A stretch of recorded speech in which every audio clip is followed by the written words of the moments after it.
नमस्कार दोस्तों, मैं विकास चौधरी प्रोक्सिमा एजुकेशन के इस डिजिटल प्लेटफॉर्म पर आप सबका एक बार फिर से स्वागत करता हूं। दोस्तों, आज अपन एक सीरीज शुरू करने जा रहे हैं। उस सीरीज का नाम है पॉलिटी एमसीक्यू सीरीज। हम क्या करेंगे, इसमें 10 से 15 वीडियो बनाएंगे। 10 से 15 वीडियो के माध्यम से पॉलिटी के जितने इंपॉर्टेंट एमसीक्यू हो सकते हैं, 800, 900, 1000 जितने भी इंपॉर्टेंट एमसीक्यू हो सकते हैं, उन सबको कवर करेंगे।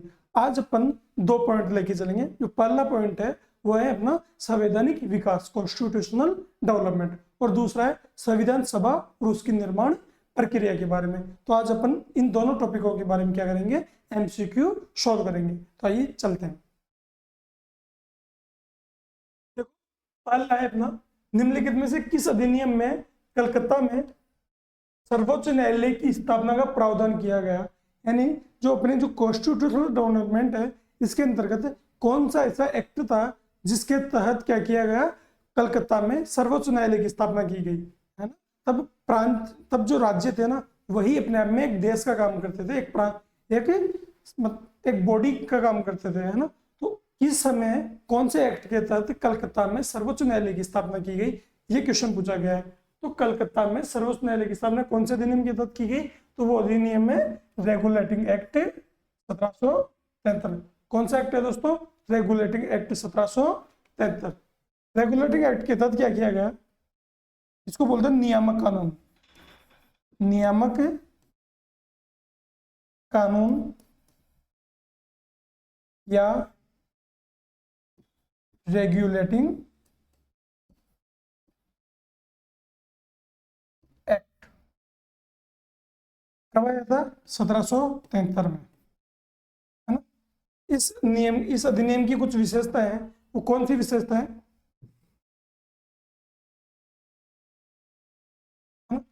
इस अधिनियम की जो विशेषता है, पहली, कलकत्ता में एक सर्वोच्च न्यायालय की स्थापना की गई। कलकत्ता में एक सर्वोच्च न्यायालय की स्थापना की गई। कहाँ पे, कलकत्ता में। वर्तमान में इसको कोलकाता बोलते हैं, पहले क्या बोलते थे, इसको बोलते थे कलकत्ता। तो कलकत्ता में एक सर्वोच्च न्यायालय की स्थापना की गई। और उस सर्वोच्च न्यायालय में कितने जज थे,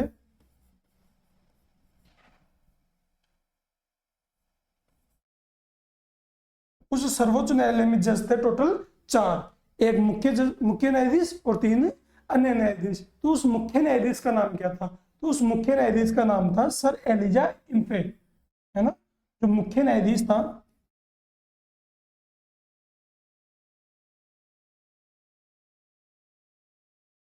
वो कौन थे, सर एलिजा इम्फे।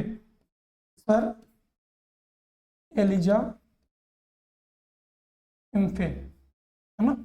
सर एलिजा इम्फे इसके मुख्य न्यायाधीश थे, है ना। तो कलकत्ता में सर्वोच्च न्यायालय की स्थापना की गई। कब की गई थी सर्वोच्च न्यायालय की स्थापना, ये की गई थी 1774 में। कौन से एक्ट के तहत की गई थी, रेगुलेटिंग एक्ट 1773 के तहत इसकी स्थापना की गई थी।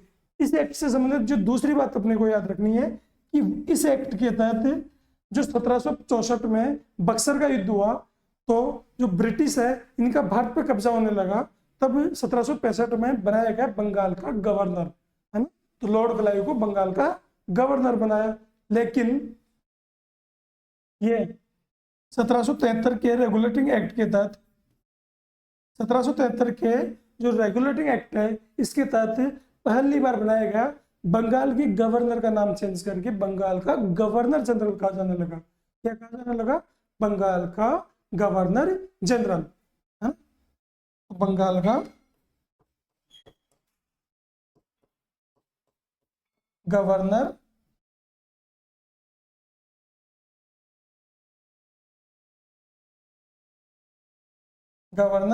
जनरल कहा जाने लगा। और बंगाल का गवर्नर जनरल कौन बना, बंगाल का गवर्नर जनरल बना पहला वॉरेन हेस्टिंग्स। कौन, वॉरेन हेस्टिंग्स। तो दोस्तों, 1773 के जो रेगुलेटिंग एक्ट है, इसके तहत वॉरेन हेस्टिंग्स को बंगाल का पहला गवर्नर जनरल बनाया गया। तो अपना क्वेश्चन सॉल्व हो गया कि कलकत्ता में सर्वोच्च न्यायालय का प्रावधान कौन से अधिनियम के तहत किया गया था, तो इसका किया गया था रेगुलेटिंग एक्ट 1773 के द्वारा। कौन से एक्ट के द्वारा, रेगुलेटिंग एक्ट 1773 के द्वारा इसका प्रावधान किया गया था। अपना पहला ऑप्शन सही होगा, ठीक है। अगले क्वेश्चन पे अपन चलते हैं।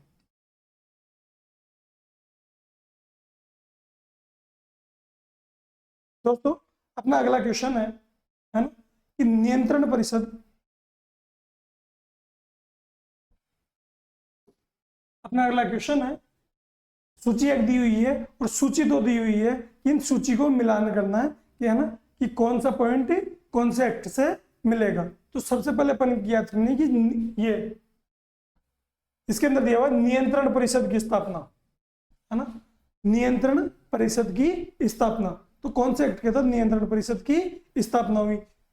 दूसरा दिया हुआ ये सर्वोच्च न्यायालय की स्थापना। अभी अभी अभी अपन ने पढ़ा कि सर्वोच्च न्यायालय की स्थापना कौन से कानून के तहत हुई, रेगुलेटिंग एक्ट 1773 के द्वारा, उसको नियामक कानून भी बोलते हैं, है ना। तो यहाँ पे दिया हुआ है नियामक अधिनियम, तो रेगुलेटिंग एक्ट के तहत पहला ऑप्शन हो जाएगा सर्वोच्च न्यायालय की स्थापना कौन सा हुआ, नियामक अधिनियम 1773। इसके अलावा अपने को याद रखना है एक आया था 1784 में, 1784 में एक एक्ट आया था, उसका नाम था पिट्स इंडिया एक्ट। कौन सा, पिट्स इंडिया एक्ट 1784। 1784 की पिट्स इंडिया एक्ट में क्या कहा गया कि जो व्यापार है ना, ईआईसी जो व्यापार कर रही है, ईआईसी की शक्तियों का विभाजन कर दिया गया। इसका विभाजन कर दिया गया, जो ईस्ट इंडिया कंपनी है इसकी शक्तियों का विभाजन कर दिया गया, और इसकी जो व्यापारिक व राजनीतिक शक्तियां हैं, ईस्ट इंडिया कंपनी की जो व्यापारिक व राजनीतिक शक्तियां हैं, ईस्ट इंडिया कंपनी की व्यापारिक व राजनीतिक शक्तियां हैं, इनका विभाजन कर दिया गया। विभाजन करके क्या किया गया, जो व्यापारिक शक्तियां हैं इनके लिए भी एक कानून बनाया, और राजनीतिक शक्तियां हैं इसके लिए भी एक बोर्ड बनाया। तो व्यापारिक शक्तियों के लिए क्या बनाया, व्यापारिक शक्तियों के लिए इनके लिए बनाया बोर्ड ऑफ डायरेक्टर। क्या बनाया, बीओडी, बोर्ड ऑफ डायरेक्टर, है ना, यानी इनका नियामक मंडल बनाया। निदेशक मंडल भी बोल सकते हैं उसको, और नियामक मंडल भी बोल सकते हैं। निदेशक मंडल, बोर्ड ऑफ डायरेक्टर या निदेशक मंडल बनाया। साथ में क्या किया, जो राजनीतिक शक्तियां हैं इनके लिए बनाया, राजनीतिक शक्तियां हैं इनके लिए बनाया बोर्ड ऑफ ये control, BOC, board of control, यानी नियंत्रक मंडल। तो नियंत्रक मंडल बनाया। तो अपने को ये याद रखना कि 1784 के पिट्स इंडिया एक्ट के तहत क्या क्या किया गया, कि जो व्यापारिक और राजनीतिक शक्तियां हैं इनका विभाजन कर दिया गया। व्यापारिक शक्तियों के समन्वयन के लिए बोर्ड ऑफ डायरेक्टर यानी निदेशक मंडल बनाया, और राजनीतिक शक्तियों के लिए बोर्ड ऑफ कंट्रोल यानी नियंत्रक मंडल बनाया गया। तो यहाँ पर यह दिया हुआ है कि नियंत्रण परिषद की स्थापना की गई, नियंत्रण परिषद या नियंत्रक मंडल की स्थापना की गई। किसके तहत की गई, तो ये नियंत्रण परिषद की स्थापना की गई पिट्स इंडिया एक्ट 1784 के द्वारा, है ना, 1784 के द्वारा पिट्स इंडिया एक्ट के तहत ऐसा कानून किया गया। इसके अलावा इसमें बोला गया इंग्लिश मिशनरियों को भारत में कार्य करने की अनुमति मिली। जो इंग्लिश मिशनरीज थी उनको भारत में आए, वो भारत में आए और भारत में अपने धर्म के प्रसार करने के लिए या अपनी शिक्षा प्रसारण के लिए जो अनुमति मिली वो कौन से कानून के तहत मिली, वो मिली थी जो 1813 का कानून था उसके तहत। तो 1813 के चार्टर एक्ट के तहत ऐसा हुआ, है ना। तो 1813 के चार्टर एक्ट के तहत इनको ये शक्तियां मिली। इसके अलावा गवर्नर जनरल की परिषद में कानूनी सदस्य की नियुक्ति, 1833 के जो चार्टर एक्ट है इसके तहत क्या हुआ, गवर्नर जनरल की परिषद में 5वें सदस्य के रूप में कानूनी सदस्य की एंट्री होती है, और जो लॉर्ड मैकाले है उसको 5वां कानूनी सदस्य बनाया गया। तो कानूनी सदस्य के रूप में लॉर्ड मैकाले को शामिल किया गया। तो कौन से एक्ट के तहत, 1833 के चार्टर एक्ट के तहत।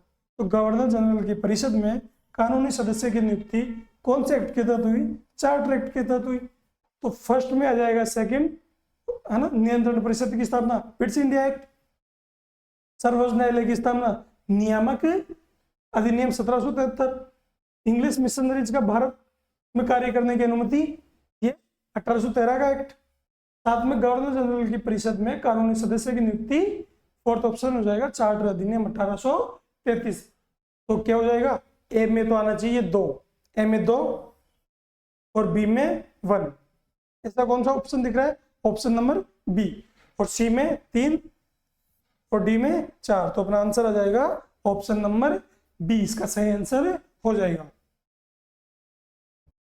अगला क्वेश्चन है, निम्न में से किसने भारत में अंग्रेजी शिक्षा की नींव पड़ी। देखो भारत में अंग्रेजी शिक्षा, ऐसा तो नहीं है कि डायरेक्ट किसी अधिनियम के तहत अंग्रेजी शिक्षा लाएगी, ऐसा नहीं हुआ। क्या हुआ, सबसे पहले तो ईसाई मिशनरीज भारत आए और वो अपनी ईसाई शिक्षा का प्रसार करने लगे। और ईसाई शिक्षा कौन सी है, ईसाई धर्म की जो शिक्षा मानी जाती है वो अंग्रेजी शिक्षा है, वो प्रसार करने लगे। इसके बाद में एक कमेटी गठित हुई, उसमें क्या हुआ, प्राच्य शिक्षा जो ओरिएंटल लैंग्वेज है, जो अपनी देसी भाषा की लैंग्वेज है इनका, और जो अंग्रेजी ये पाश्चात्य शिक्षा है, इनके लिए एक कमेटी बनाई गई।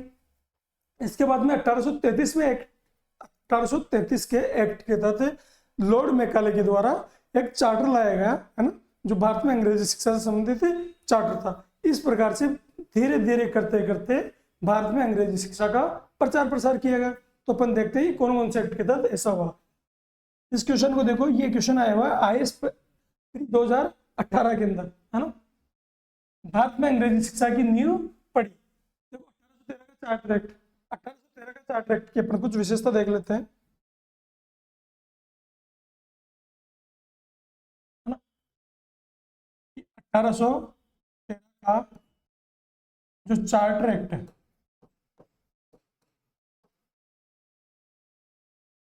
इसकी कुछ विशेषता अपन याद कर लेते हैं पहले।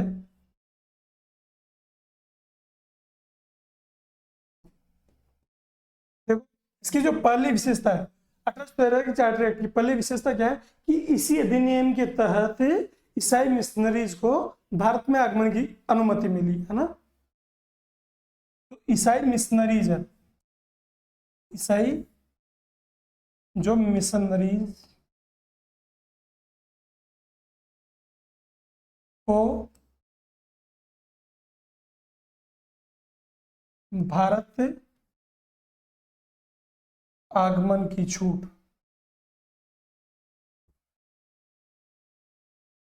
तो भारत आगमन की छूट का मतलब ये नहीं है कि भारत आने की छूट, इसका मतलब ये है कि भारत में आए अपने धर्म की शिक्षा का प्रसार कर सकते हैं, किसी का धर्मांतरण भी वो करवा सकते हैं। तो इसका मतलब क्या होता है, छूट का मतलब है कि उन्होंने पूरी रूप से छूट दे दी कि आप शिक्षा का प्रसार करो, अपने धर्म का प्रसार करो।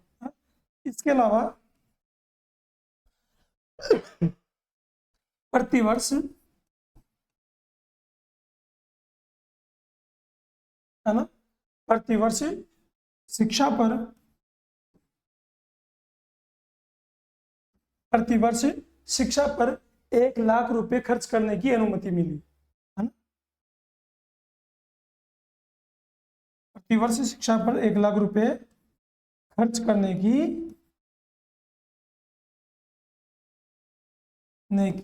अनुमति मिली,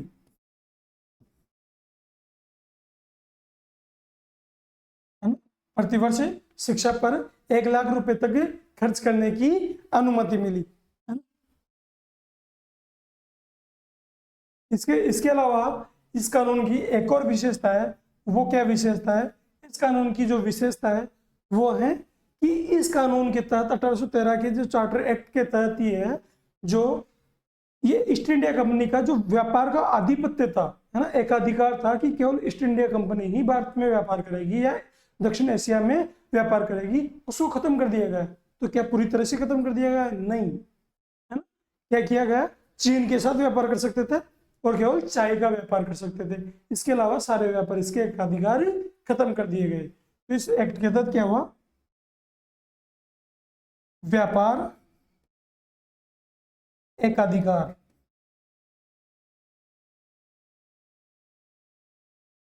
समाप्त, है ना। तो 1873 के तहत ईस्ट इंडिया कंपनी की जो व्यापार एकाधिकार है उनको समाप्त कर दिया गया, है ना? तो इसमें अपवाद कौन सा है, इसके अंतर्गत अपवाद है कि चीन के साथ व्यापार तथा चाय का व्यापार,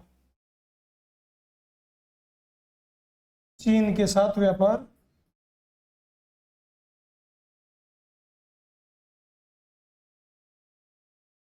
एवं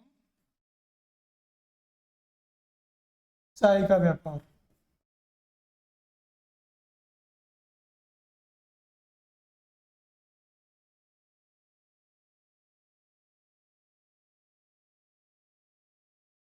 कि चीन के साथ व्यापार कौन करेगा? केवल ईस्ट इंडिया कंपनी करेगी। और चाय का व्यापार कौन करेगा? केवल ईस्ट इंडिया कंपनी करेगी। यही एकाधिकार रहा, बाकी सारे एकाधिकार ईस्ट इंडिया कंपनी के समाप्त कर दिए गए। तो यह 1813 के चार्टर एक्ट की मुख्य मुख्य विशेषता है ना। अब अपन देखते हैं भारत में अंग्रेजी शिक्षा की नींव रखी गई। तो देखो यह भाई अपन ने पढ़ा कि ईसाई मिशनरीज भारत आए तो ये अंग्रेजी शिक्षा का प्रचार प्रसार हुआ। इसके अलावा जो प्रतिवर्ष शिक्षा पर 1 लाख रुपए खर्च कर रहे हैं ना, इसमें भी ज्यादातर खर्च किस पे किया इन्होंने? जो अंग्रेजी शिक्षा है उस पे खर्च किया। ये भी ध्यान रखना। तो ये ऑप्शन तो क्या अपना सही हो जाएगा? ये ऑप्शन हो गया अपना बिल्कुल राइट।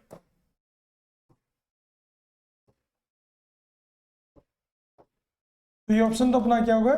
बिल्कुल सही होगा।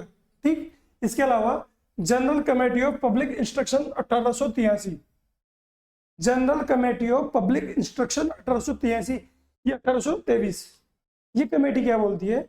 ये कमेटी बोलती है जो प्राच्य शिक्षा है। कौन सी शिक्षा? जो प्राच्य शिक्षा है, ओरिएंटल शिक्षा, यानी जो अपनी देसी शिक्षा है ना, वह जो पश्चिमी शिक्षा है,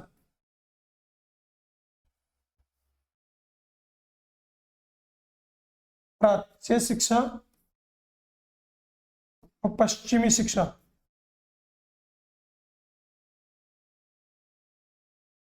प्राच्य शिक्षा और पश्चिमी शिक्षा हेतु general committee of public instruction 1823 committee गठित की गई। तो ये कमेटी किस लिए गठित की गई? प्राच्य शिक्षा व पश्चिमी शिक्षा हेतु गठित की गई। इस कमेटी में कुछ विद्वान तो थे प्राच्य शिक्षा, प्राच्य शिक्षा बोलते हैं ओरिएंटल लैंग्वेज, जो अपनी जो देसी भाषाएं हैं, जिस क्षेत्र में जो भाषाएं चलती है उनसे रिलेटेड। और जो पश्चिमी शिक्षा है, पश्चिमी शिक्षा कौन सी? अंग्रेजों की शिक्षा, यूरोपियों की जो शिक्षा है उससे रिलेटेड, है ना। तो इस कमेटी में दोनों ही सदस्य थे, प्राच्य शिक्षा के भी और पश्चिमी शिक्षा के भी सदस्य थे, है ना। लेकिन किनका प्रतिशत ज्यादा था? पश्चिमी शिक्षा वालों का प्रतिशत इसमें ज्यादा था। और लास्ट में जो कंक्लूजन निकल के आया, वो कंक्लूजन निकल के आता है 1833 के चार्टर एक्ट के तहत कि भारत में अब कौन सी शिक्षा चलेगी? भारत में अंग्रेजी शिक्षा चलनी चाहिए। भारतीयों की जो शिक्षा है ना, ये एक निम्न क्वालिटी की शिक्षा है ना। अब कौन सी शिक्षा होनी चाहिए? अब अंग्रेजी में शिक्षा होनी चाहिए, ऐसा 1833 के एक्ट के तहत निकल के आता है। तो ये प्राच्यविद व आंग्ल विद्वानों के बीच में विवाद होता है। तो प्राच्यविद व आंग्लविद विद्वान, प्राच्यविद कौन से? जो प्राचीन है, ये प्राच्य शिक्षा से रिलेटेड है। और पश्चिमी शिक्षा कौन सी? ये पश्चिमी शिक्षा कौन सी हो गई? ये पश्चिमी शिक्षा हो गई इनसे रिलेटेड, क्या बोलते हैं उनको?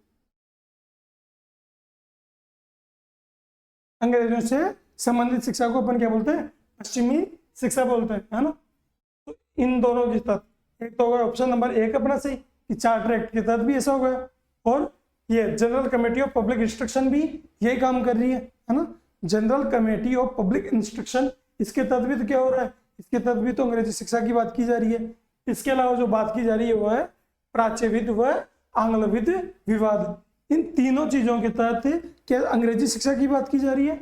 हाँ। तो भारत में अंग्रेजी शिक्षा की नींव कौन से एक्ट के तहत पड़ी थी? तो ये charter act, general committee of public instruction act और प्राच्यविद व आंग्ल शिक्षाविद के तहत। तो तीनों इसके ऑप्शन सही है। तो ऑप्शन नंबर 1, 2 और 3 तीनों इसके सही हो जाएंगे। ठीक है। तो ऑप्शन नंबर 1, 2 और 3 इसके सही हो जाएंगे। तो नेक्स्ट क्वेश्चन की ओर चलते हैं अपन।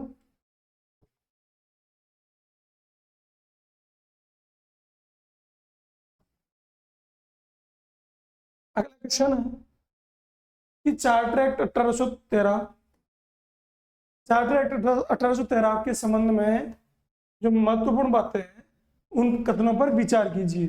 जो चार्टर एक्ट 1813 है उसके संबंध में विचार करना है कि इसके बारे में कौन कौन से कथन सत्य हैं। तो देखो, इसने भारत में ईस्ट इंडिया कंपनी की व्यापार एकाधिकार को चाय का व्यापार और चीन के साथ व्यापार को छोड़कर समाप्त कर दिया।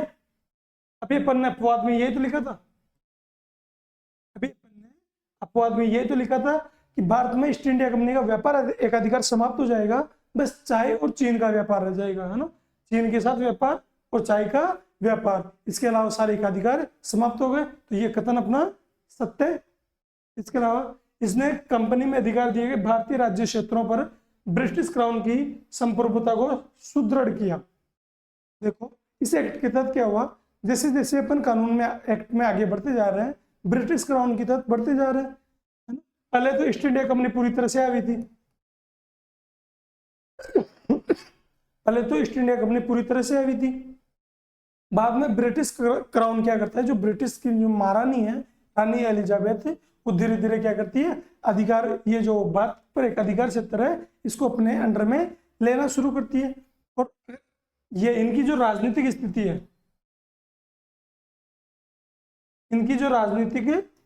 है ना, जो ईस्ट इंडिया कंपनी की भारत में राजनीतिक स्थिति है, इसको धीरे धीरे अपने कंट्रोल में लेना शुरू करती है ब्रिटिश क्राउन सबसे पहले। फिर 1858 के एक्ट के तहत पूरी तरह से ईस्ट इंडिया कंपनी को तो कर देते हैं समाप्त, और पूरी तरह से भारत किसके अधीन हो जाएगा, ब्रिटिश क्राउन के अधीन हो जाता है। धीरे धीरे स्थिति सुदृढ़ हो रही है। तो अपन इसको भी सही बताएंगे कि कंपनी द्वारा अधिकार में लिए गए भारतीय राज्य क्षेत्रों पर ब्रिटिश राज्य एंड क्राउन की सुदृढ़ता धीरे धीरे बढ़ती गई, तो ये ऑप्शन भी सही है। इसके अलावा भारत का राजस्व ब्रिटिश संसद के नियंत्रण में आ गया। क्या ऐसा है कि भारत का राजस्व ब्रिटिश संसद में नियंत्रण में आ गया? नहीं, भारत का राजस्व अभी तक पूरी तरह से ब्रिटिश संसद के नियंत्रण में नहीं है। किसके नियंत्रण में चल रहा है अभी तक? अभी तक ईस्ट इंडिया कंपनी के नियंत्रण में चल रहा है ना। तो भारत का राजस्व कब ब्रिटिश संसद के नियंत्रण में आ जाएगा? तो भारत का राजस्व ब्रिटिश संसद के नियंत्रण में आ जाएगा 1858 के भारत स्वतंत्रता के 1858 के जो भारत परिषद एक्ट है, इसके तहत, है ना। 1858 का जो भारत परिषद एक्ट है, इसके तहत भारत का राजस्व पूरी तरह से ब्रिटिश संसद में नियंत्रण में आ जाएगा। लेकिन अभी बात किसकी चल रही है? चार्टर एक्ट की। तो क्या ये सही है? ये बात पूरी तरह से सही नहीं है, तो ये ऑप्शन हो जाएगा अपना गलत। तो ऑप्शन 1 सही है, ऑप्शन 2 सही है, ऑप्शन 3 गलत है। इससे पूछा है कि कौन सा ऑप्शन सही है, तो ऑप्शन 1 और ऑप्शन 2 सही है। ऑप्शन 1 और ऑप्शन 2 हो जाएंगे अपने सही, ठीक है। किस अधिनियम ने भारतवासियों को अपने देश के प्रशासन में कुछ हिस्सा लेना संभव बनाया, है ना। ये बोल रहा है कि कौन सा अधिनियम है जिसके तहत भारतवासियों को अपने ही देश में हिस्सा लेना संभव बना दिया। तो कौन सा अधिनियम ऐसा है? तो अपन को देखना है।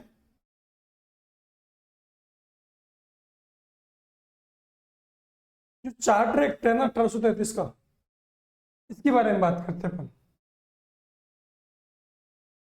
1833 का चार्टर एक्ट,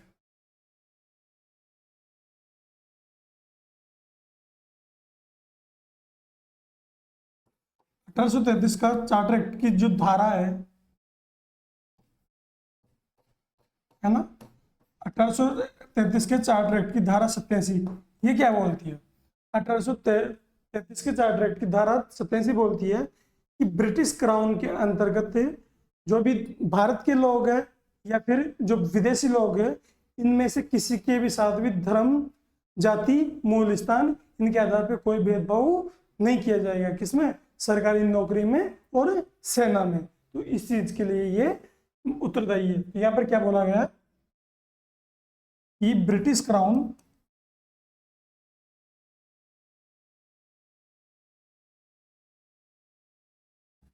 के अधीन भारतीय उपनिवेश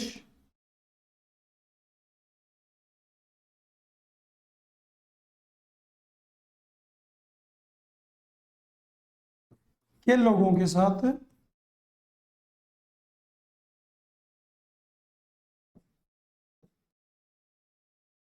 ब्रिटिश क्राउन के अधीन भारतीय उपनिवेश के लोगों के साथ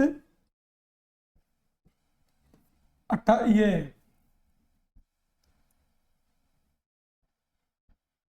ब्रिटिश सेवा, ब्रिटिश सेवा या सेना में, ब्रिटिश सेवा या सेना में लिंग, जाति, नस्ल या जन्म स्थान के आधार पर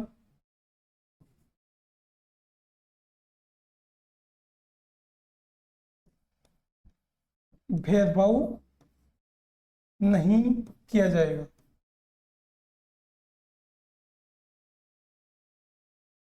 ऐसा बोला 1857 की जो ये 1833 का चार्टर एक्ट है, इसकी धारा 37 के तहत कि ब्रिटिश शासन के अधीन भारतीय उपनिवेश के लोगों के साथ ब्रिटिश सेवा या सेना में लिंग, जाति, नस्ल और या जन्म स्थान के आधार पर कोई भी भेदभाव नहीं किया जाएगा। यही बात तो ये बोल रहा है कि भारतवासियों को अपने देश के प्रशासन में कुछ हिस्सा लेना संभव बनाया। तो यही तो बोल रहा है कि प्रशासन में कुछ हिस्सा ले सकते हो आप, है ना, पूरी तरह से नहीं, कुछ कुछ चीजों में, जैसे सरकारी नौकरी हो गई ना, उसमें कुछ पद हो गए, ये सेना में कुछ पद हो गए ना, इनमें, है ना। तो ये 1833 का एक्ट इसका आंसर हो जाएगा, क्योंकि 1833 के एक्ट के तहत ऐसा संभव हो पाया था। इससे पहले ऐसी कोई भी पॉसिबिलिटी नहीं थी। 1833 के एक्ट की एक क्वालिटी दी हो गई। दूसरी क्वालिटी अपनी याद रख सकते हैं 1833 के एक्ट की, वो क्या है कि इससे पहले 1773 के एक्ट के तहत क्या हुआ था, बंगाल के गवर्नर को बंगाल का गवर्नर जनरल कहा जाने लगा। अभी ब्रिटिशर्स या ईस्ट इंडिया कंपनी है, इसका धीरे धीरे आधिपत्य बढ़ता गया और पूरे भारत पे ये शासन करने लगे। तो अब क्या बंगाल का गवर्नर जनरल कहना सही होगा या उसको भारत का गवर्नर जनरल कहना सही होगा? तो क्या कहा जाने लगा, जो बंगाल का गवर्नर है, बंगाल का गवर्नर जनरल था, इसकी जगह अब क्या कहा जाने लगा, इसकी जगह अब कहा जाने लगा भारत का गवर्नर जनरल। क्या कहा जाने लगा, भारत का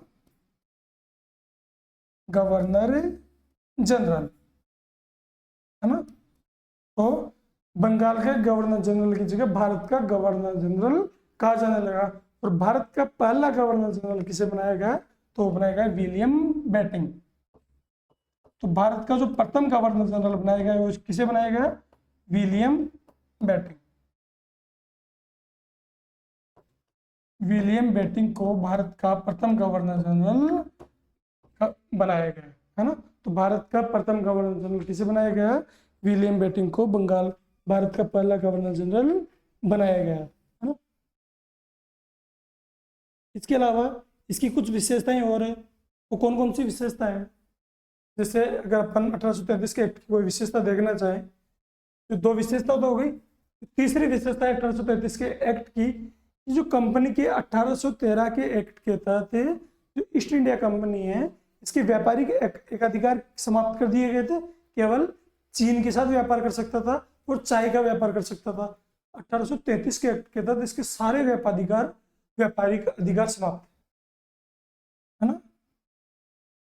क्या किया गया, संपूर्ण व्यापारिक एकाधिकार समाप्त कर दिया गया, है ना।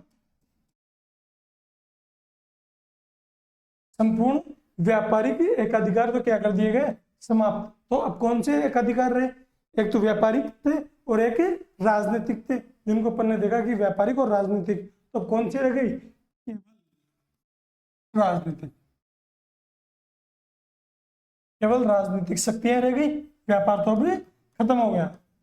तो राजनीतिक शक्तियां, कि अब आप क्या करो, भारत में व्यापार मत करो, अब आप क्या करो, केवल अब भारत में अपनी राजनीति करो, भारत को कंट्रोल में लो पूरे भारत में। ऐसा ब्रिटिश जो क्राउन है उसकी तरफ से ईस्ट इंडिया कंपनी को ऑर्डर आ रहा है, ठीक है। तो ये तीसरा पॉइंट इसका इंपॉर्टेंट पॉइंट हो जाता है ना।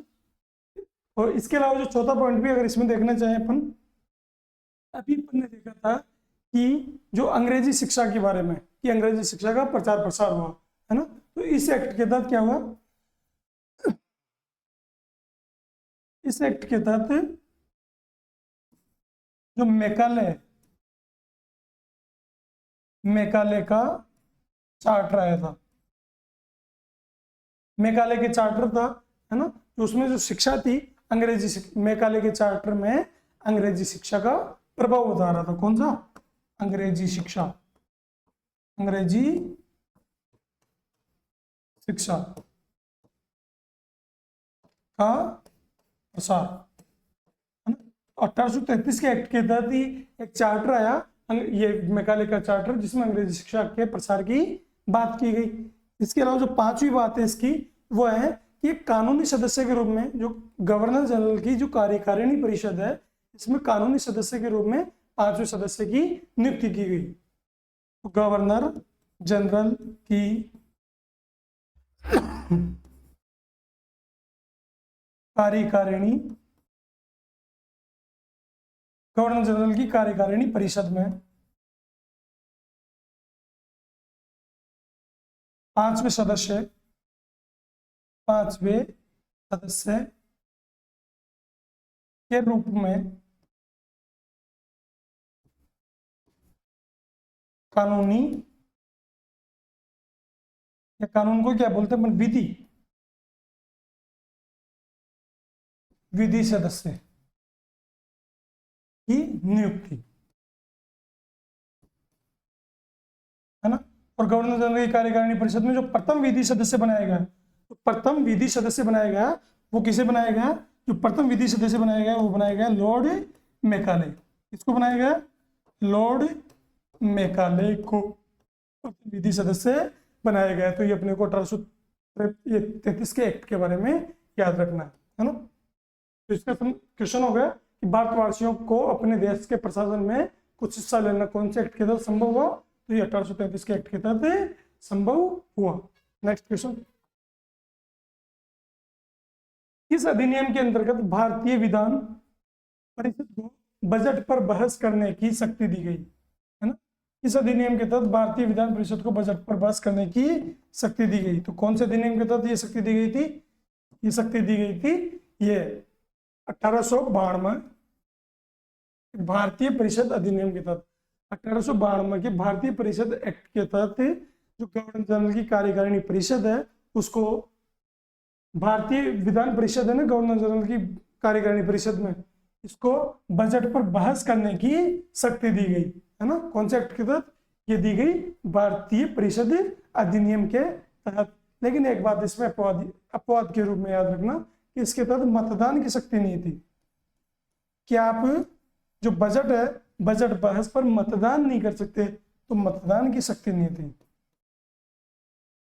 मतदान की शक्ति नहीं थी, है ना। तो ये याद रखना। इससे बस भारतीय विधान परिषद अधिनियम 1892 की केवल ये दो ही बातें कि मतदान की शक्ति नहीं मिली और भारतीय विधान परिषद को बजट पर बहस करने की शक्ति मिल गई। केवल ये दो बातें ये 1892 की भारत परिषद अधिनियम से अपने को याद रखनी है। नेक्स्ट क्वेश्चन, ब्रिटिश भारत में सांप्रदायिक प्रतिनिधित्व की व्यवस्था, ब्रिटिश भारत में सांप्रदायिक प्रतिनिधित्व की व्यवस्था निम्नलिखित में से किस अधिनियम द्वारा की गई? अपना क्वेश्चन है कि ब्रिटिश भारत में सांप्रदायिक प्रतिनिधित्व की व्यवस्था निम्नलिखित में से किस अधिनियम के द्वारा की गई, है ना। तो एक बात देखो दोस्तों, 1909 का जो मार्ले मिंटो सुधार आया या 1919 का जो एक्ट आया, इसके तहत क्या हुआ, जो मुस्लिम समुदाय है इसके लिए अलग से पृथक निर्वाचक मंडल की व्यवस्था की गई, यानी इनके लिए सीटों का अलग से रिजर्वेशन कर दिया और उन सीटों पर वोटिंग कौन कर सकेंगे? केवल मुस्लिम कर सकेंगे। इसके बाद में 1919 के एक्ट के तहत, जिसको अपन मॉन्टेग्यू चेम्सफोर्ड सुधार भी बोलते हैं, उसके तहत क्या हुआ, उसके तहत जो सिख हैं या एंग्लो इंडियन हैं या यूरोपीय हैं या भारतीय ईसाई है, इनके लिए भी पृथक निर्वाचक मंडल की व्यवस्था की गई। इसके बाद में आते हैं अपन 1932 में रैमजे मैकडोनाल्ड नाम का जो वायसराय था, उसने क्या किया, एक लाया सांप्रदायिक पंचांग। और सांप्रदायिक पंचायत के माध्यम से दलितों के लिए भी अलग से सीटें आरक्षित कर दी गई, जिसका महात्मा गांधी विरोध करते हैं और पूना पैक्ट के माध्यम से उस चीज को मानने से इनकार कर देते हैं। फिर बाद में पूना पैक्ट के माध्यम से दलितों को 148 सीटें अलग से दे दी जाती है। इसके अलावा एक बात करते हैं फिर 1935 के एक्ट के तहत, 1935 के एक्ट के तहत दलित हो गए, महिलाएं हो गई, इन सबको पृथक निर्वाचक मंडल की व्यवस्था की गई थी। ये अपने को ध्यान रखना है ना। तो अपन इसमें देख सकते हैं बाद में सांप्रदायिक प्रतिनिधित्व की व्यवस्था किस अधिनियम के तहत की गई थी। सबसे पहले कौन सा अधिनियम आया? 1909 का। अभी अपन ने बात की कि 1909 का कौन सा अधिनियम? मार्ले मिंटो सुधार, इसको बोलते हैं मार्ले मिंटो सुधार, मार्ले मिंटो सुधार, है ना। तो मार्ले मिंटो सुधार के तहत किसको मिला? मार्ले मिंटो सुधार के तहत मुस्लिमों के लिए पृथक निर्वाचक मंडल। इसके लिए मुस्लिमों के लिए, मुस्लिमों के लिए पृथक निर्वाचक मंडल,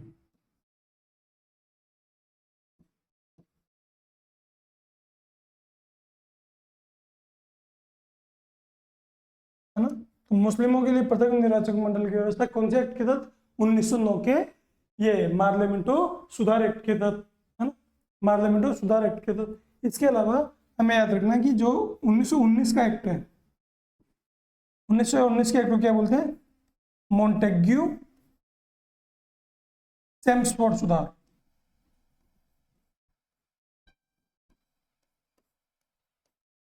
मोंटेग्यू चेम्सफोर्ड सुधार।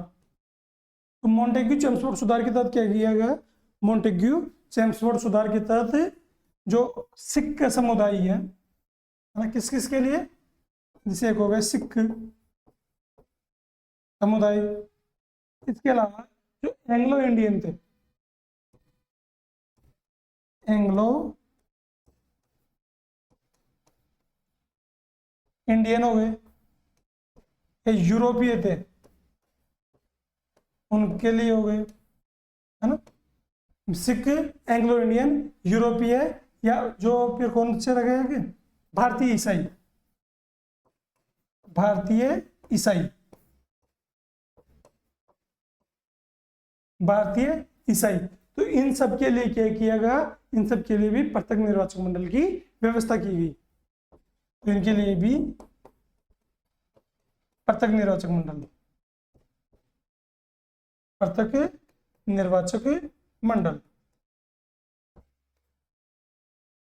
तो क्वेश्चन में क्या पूछा है? क्वेश्चन में पूछा है कि सांप्रदायिक निर्वाचन, सांप्रदायिक प्रतिनिधित्व की व्यवस्था। तो हिंदुओं को और मुसलमानों को अलग अलग से प्रतिनिधित्व दिया जा रहा है, तो क्या ये सांप्रदायिक नहीं है? अपन बात करते हैं ना कि सांप्रदायिक दंगे हो गए। सांप्रदायिक दंगों का सीधा सीधा अर्थ है कि अलग अलग धर्मों में दंगे हो गए, है ना। तो यहाँ पर भी सांप्रदायिक प्रतिनिधित्व की व्यवस्था कौन से एक्ट के तहत शुरू हुई थी?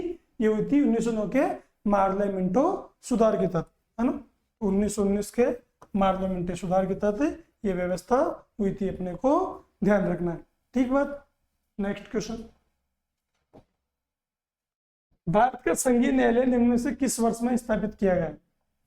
भारत का संघीय न्यायालय निम्न में से किस अधिनियम के तहत स्थापित किया, किस वर्ष स्थापित किया गया? तो भारत का संघीय न्यायालय 1937 में स्थापित किया गया। कौन से एक्ट के तहत स्थापित किया गया? तो ये एक्ट के तहत स्थापित किया गया था भारत शासन अधिनियम 1935 के तहत। कौन से एक्ट के तहत? भारत शासन अधिनियम,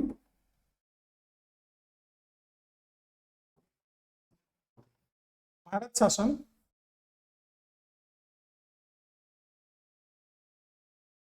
अधिनियम, भारत शासन अधिनियम 1935 के तहत। भारत शासन अधिनियम 1935 की क्या क्या विशेषताएं हैं? इन विशेषताओं पर अपन एक बार नजर मार लेते हैं, है ना। इसके तहत पहली विशेषता है, जो पहली विशेषता है वह है संघीय न्यायालय। कौन सा? संघीय न्यायालय,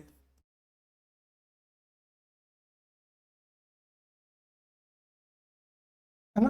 तो संघीय न्यायालय की स्थापना हुई, कब हुई थी इसकी स्थापना? इसकी स्थापना हुई थी अक्टूबर 1935 में, तो संघीय न्यायालय की स्थापना हुई अक्टूबर 1935, है ना। तो भारत शासन अधिनियम 1935 के तहत अक्टूबर 1937, 35 नहीं, अक्टूबर 1937, ठीक बात। इसके अलावा आरबीआई की स्थापना, जो भारतीय रिजर्व बैंक है, भारतीय reserve bank of India, RBI, इसकी स्थापना, है ना। आरबीआई की भी स्थापना कौन से अधिनियम के तहत हुई थी? आरबीआई की भी स्थापना हुई थी भारत शासन अधिनियम 1935 के तहत। इसके अलावा जो इसकी तीसरी महत्वपूर्ण विशेषता है ना, तो तीसरी महत्वपूर्ण विशेषता क्या है कि जो बर्मा पहले भारत में हुआ करता था, अभी जिसको अपन म्यांमार के नाम से जानते हैं, उसका नाम था पहले बर्मा, है ना। और वो किस में था? वो भारत में था। 1835 के एक्ट के तहत बर्मा को भारत से अलग कर दिया गया। 1835 के एक्ट के तहत बर्मा को भारत से अलग कर दिया गया। तो बर्मा यानी जो म्यांमार है वर्तमान में,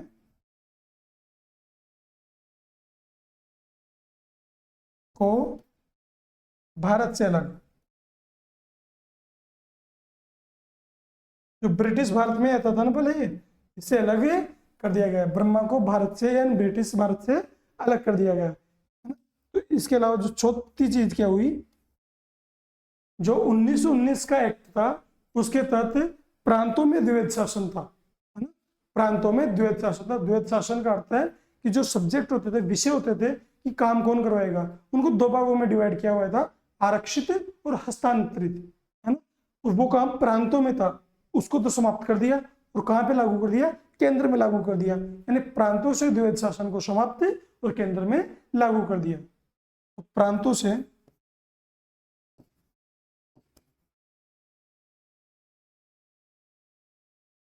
द्वैध शासन को समाप्त कर कहां पे लागू? केंद्र में लागू कर दिया। केंद्र में लागू कर दिया, है ना। तो ये भी अपने को याद रखना है कि प्रांतों से द्वैध शासन को समाप्त कर केंद्र में लागू कर दिया। इसके अलावा जो अपने को बात याद रखनी है, पांचवी बात, वो है कि अखिल भारतीय संघ की स्थापना की गई। किसकी स्थापना की गई? अखिल भारतीय संघ की स्थापना का प्रावधान किया गया, है ना। कि भारत जो भी भारतीय राज्य है ना, देशी राज्य हो गए और जो ब्रिटिश प्रांत है, इन सबको मिलाकर क्या किया जाएगा? एक अखिल भारतीय राज्य बनाया जाएगा। तो अखिल भारतीय संघ का प्रावधान, अखिल भारतीय संघ का प्रावधान किया गया, है ना। तो अखिल भारतीय संघ का प्रावधान किया गया। तो इस एक्ट के तहत किसका प्रावधान किया गया? इस एक्ट के तहत प्रावधान किया गया अखिल भारतीय संघ का प्रावधान किया गया। इसके अलावा इसकी कुछ विशेषताएं कौन कौन सी रह गई? और जो अवशिष्ट शक्तियां थी इसकी, वो किसको दे दी गई? अवशिष्ट शक्तियां गवर्नर जनरल को दे दी गई। तो अवशिष्ट शक्तियां गवर्नर जनरल को दे दी गई। किसको? अवशिष्ट शक्तियां गवर्नर जनरल को। अवशिष्ट शक्तियां गवर्नर जनरल। अवशिष्ट शक्तियां ब्रिटिश वाइसरॉय या गवर्नर जनरल को दे दी गई, है ना।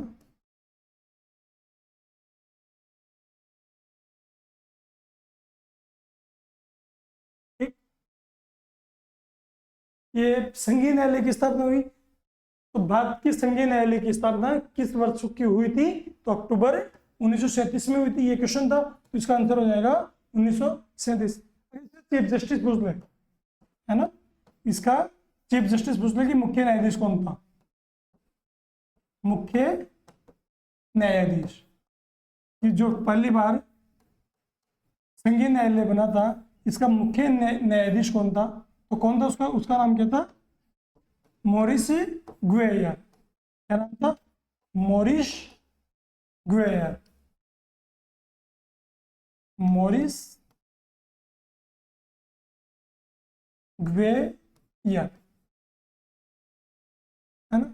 जबकि मैं अगर मैं आपसे क्वेश्चन पूछूं कि कोलकाता के जो कोलकाता में 1773 के एक्ट के तहत कोलकाता में जो सर्वोच्च न्यायालय बना था उसका मुख्य न्यायाधीश कौन था, तो आप कमेंट करके इसका आंसर बताना, है ना। तो कि जो कोलकाता में सर्वोच्च न्यायालय बना था उसका मुख्य न्यायाधीश का नाम बताना है आपको कमेंट करके। तो ये हो गया कि भारत के संघीय न्यायालय से और ये 1870 भारत शासन अधिनियम 1935 से संबंधित जितनी 5 जो महत्वपूर्ण बातें थी वो भी अपन ने यहाँ पे कवर कर लिए। नेक्स्ट क्वेश्चन, केंद्र में द्वैध शासन किस अधिनियम के अंतर्गत स्थापित किया गया। केंद्र में द्वैध शासन किस अधिनियम के तहत स्थापित किया गया। अभी अपन ने पढ़ा कि 1935 के एक्ट के तहत जो प्रांतों में द्वैध शासन था उसको समाप्त करके केंद्र में द्वैध शासन लाया गया। तो प्रांतों में द्वैध शासन को समाप्त करके केंद्र में द्वैध शासन लाया गया। कौन से अधिनियम के तहत, भारत सरकार अधिनियम 1935 के तहत। कौन से अधिनियम के तहत, भारत सरकार अधिनियम 1935 के तहत ऐसा किया गया। तो ये आंसर भी अपना हो गया, अपन ने कवर कर लिया पहले। नेक्स्ट क्वेश्चन, 1919 के भारत शासन अधिनियम की निम्न से कौन सी विशेषताएं, है ना। 1919 के भारत शासन अधिनियम की कौन कौन सी विशेषताएं। तो 1919 के एक्ट के बारे में अपन जान लेते हैं थोड़ी बहुत। 1919 के एक्ट के बारे में अलग से जान लेते हैं कि 1919 का अधिनियम,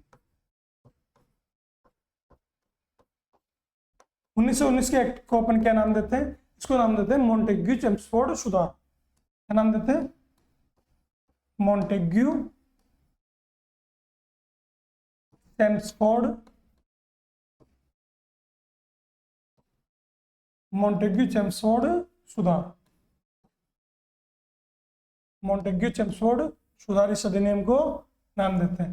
ठीक, इसकी क्या क्या विशेषता है उन विशेषताओं पे अपन नजर डालते हैं। पहली विशेषता सांप्रदायिक निर्वाचन से ध्यान रख लेते हैं कि 1909 के एक्ट के तहत क्या हुआ, 1909 के एक्ट के तहत जो पार्लियामेंट सुधार था उसके तहत मुसलमानों को, ये जो मुस्लिम समुदाय है उसको अलग से निर्वाचन दे दिया गया। तो 1919 के एक्ट के तहत किसको दिया गया, सिखों को, है ना। 1919 के एक्ट के तहत सिखों,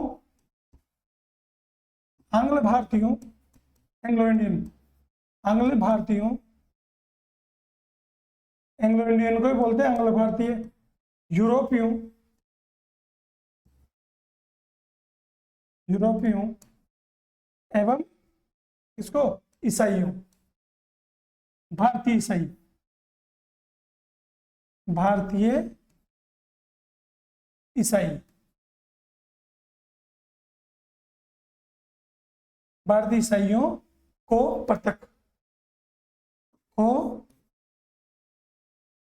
निर्वाचन, भारतीय ईसाइयों को पृथक निर्वाचक मंडल की व्यवस्था की गई। भारतीय ईसाइयों के लिए पृथक निर्वाचक मंडल की व्यवस्था की गई। दूसरा पॉइंट है इसका कि अपन ने भी बात की कि प्रांतों में द्वैध शासन समाप्त कब किया गया था, तो 1935 के एक्ट में किया गया था। तो पहले कब शुरू हुआ, कभी ना कभी तो प्रांतों में द्वैध शासन शुरू हुआ होगा। तो कब शुरू हुआ था, 1919 के एक्ट के तहत प्रांतों में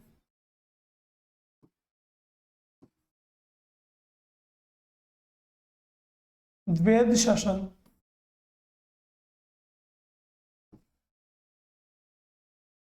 1919 के एक्ट के तहत ही प्रांतों में द्वैध शासन प्रारंभ हुआ था। और 1919 के एक्ट के तहत ही पहली बार जो चुनाव है वो हो रहे थे, यानी जिनको अपन क्या बोल सकते हैं, निर्वाचन की व्यवस्था। हालांकि पूर्ण तरह से निर्वाचन नहीं हुआ, लेकिन पहली बार निर्वाचन की व्यवस्था की गई। पहली बार,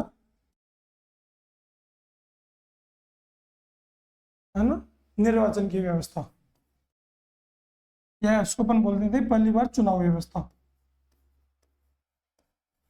सीमित चुनाव व्यवस्था, यानी चुनाव शुरू हो गए थे पहली बार सीमित रूप से, सीमित चुनाव व्यवस्था,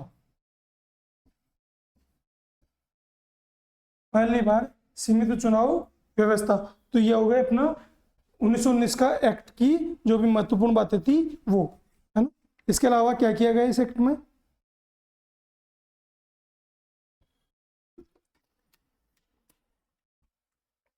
इसके अलावा इस एक्ट की कोई भी ऐसी कोई विशेषता बचती नहीं है हालांकि एक जो और विशेषता अपन अगर लिखना चाहिए तो वो है कि द्विसदनीय व्यवस्था। एक है प्रांतों में द्वैध शासन, द्वैध शासन और द्विसदनीय को समझो। द्वैध शासन यानी दो जगह शासन हो रहा है। कैसे? एक तो जो विषय है आरक्षित विषय और हस्तांतरित विषय, है ना। प्रांतों में द्वैध शासन यानी आरक्षित विषय अलग कर दिए गए व हस्तांतरित, दो विषयों में बांट दिया गया है ना।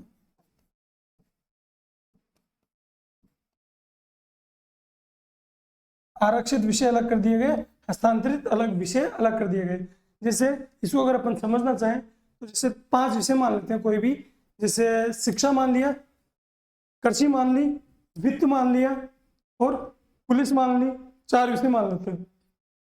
तो इनको अलग अलग सेक्टर को देना कि 2 विषय जैसे कृषि और वित्त ये मैंने किसी अलग डिपार्टमेंट को दे दिया, और जो पुलिस रह गई और कौन सा रह गया था अपना शिक्षा, ये अलग डिपार्टमेंट को दे दिया। तो इसको बोलेंगे क्या कि दोनों अलग अलग डिपार्टमेंट का शासन हो रहा है, तो इसको द्वैध शासन बोलते हैं।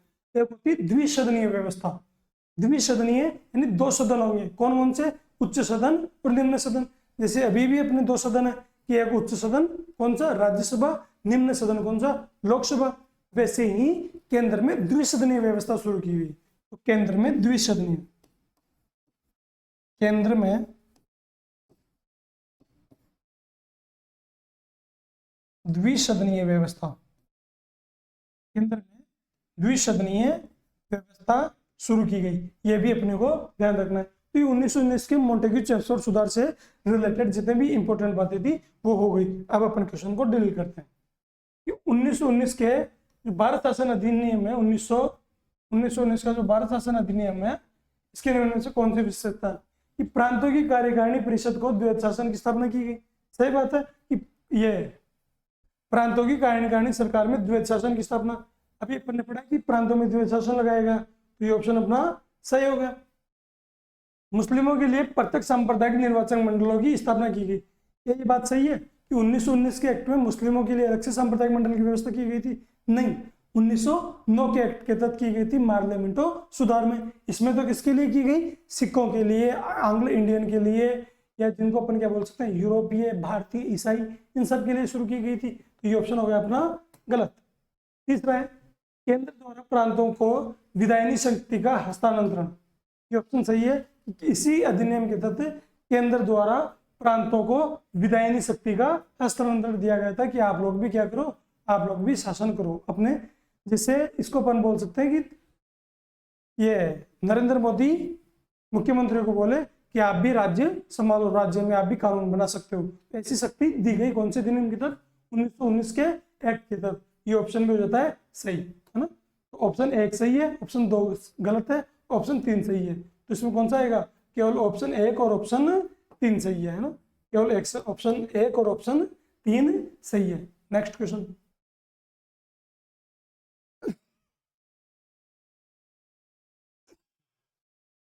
भारतीय विधान पालिका पहली बार द्विसदनीय बनाई गई। भारतीय विधान पालिका पहली बार द्विसदनीय बनाई गई। अभी अभी अपन ने एक बात पढ़ी कि केंद्र में द्विसदनीय व्यवस्था, है ना। भारत की जो विधानसभा है यही तो केंद्र है। केंद्र क्या है? भारत की विधानसभा। तो केंद्र में द्विसदनीय व्यवस्था कब लागू की गई? 1919 के एक्ट के तहत लागू की गई। यही क्वेश्चन है। लैंग्वेज चेंज है, क्वेश्चन वही है। लैंग्वेज चेंज है, क्वेश्चन वही है कि भारतीय विधान पालिका प्रथम बार द्विसदनीय कब बनाई गई? तो इसका आंसर कौन सा जाएगा? हो जाएगा 1919 के भारत सरकार अधिनियम के तहत। 1919 का भारत सरकार अधिनियम के तहत बनाई गई थी। ठीक है, 1919 के भारत सरकार अधिनियम के तहत यह प्रावधान किया गया था। राष्ट्रपति की अध्यादेश निर्गत करने की शक्ति प्रेरित है। राष्ट्रपति की अध्यादेश निर्गत करने की शक्ति किससे प्रेरित है? अभी वर्तमान में भारतीय राष्ट्रपति को आर्टिकल कौन सा? अभी भारतीय राष्ट्रपति को आर्टिकल 123 के तहत अध्यादेश जारी करने की शक्ति है ना। भारतीय राष्ट्रपति को आर्टिकल 123 के तहत अध्यादेश जारी करने की शक्ति है। तो वो निम्न से कौन से प्रावधान के तहत? तो अपन देखते हैं कि भारतीय राष्ट्रपति भी वर्तमान में जो भारतीय संविधान के तहत जो राष्ट्रपति है इनको अध्यादेश जारी करने की शक्ति है। कौन सा? अध्यादेश, यानी ऑर्डिनेंस जारी कर सकते हैं। कौन से एक्ट के तहत ऑर्डिनेंस जारी कर सकते हैं? तो आर्टिकल 123 के तहत ऑर्डिनेंस जारी कर सकते हैं। कौन से एक्ट के तहत? आर्टिकल 123। आर्टिकल 123 के तहत ये ऑर्डिनेंस जारी कर सकते हैं, है ना? तो ये कौन से कानून के तहत मिलता है? देखो, भारत का जो संविधान है वर्तमान में, ये 75 से 80% मिलता जुलता है भारत शासन अधिनियम 1935 का। कौन से अधिनियम का? भारत शासन अधिनियम 1935 का मिलता जुलता है। और राष्ट्रपति की जो अध्यादेश जारी करने की शक्ति है ना, वो भी भारत सरकार अधिनियम 1935 की ही देन है। किसकी देन है? भारत सरकार अधिनियम 1935 की ही देन है। ये भी अपने को याद रखना है। तो ये लाइन अपन जोड़ सकते हैं किसमें? भारत सरकार अधिनियम 1935 जो भी पीछे पढ़ा था उसमें ये लाइन जोड़ सकते हैं। ठीक है, नेक्स्ट क्वेश्चन। इनमें से भारत सरकार अधिनियम 1935 की विशेषताओं में से नहीं है। भारत सरकार अधिनियम 1935 की कुछ विशेषताएं हैं, कौन सी उन विशेषताओं में से एक नहीं है? अभी अपन ने पढ़ा था कि अखिल भारतीय महासंघ का प्रावधान था, अखिल भारतीय संघ बनाने का प्रावधान था ना। हाँ, ये प्रावधान था। अभी देखो ये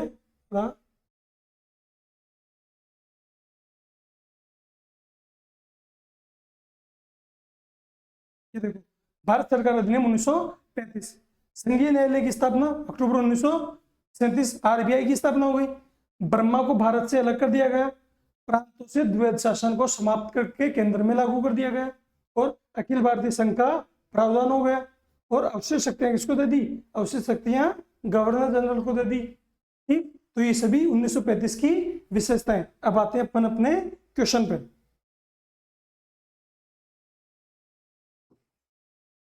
अब देखो, भारत सरकार अधिनियम 1935 की विशेषताएं देखनी है कि अखिल भारतीय महासंघ का प्रावधान था।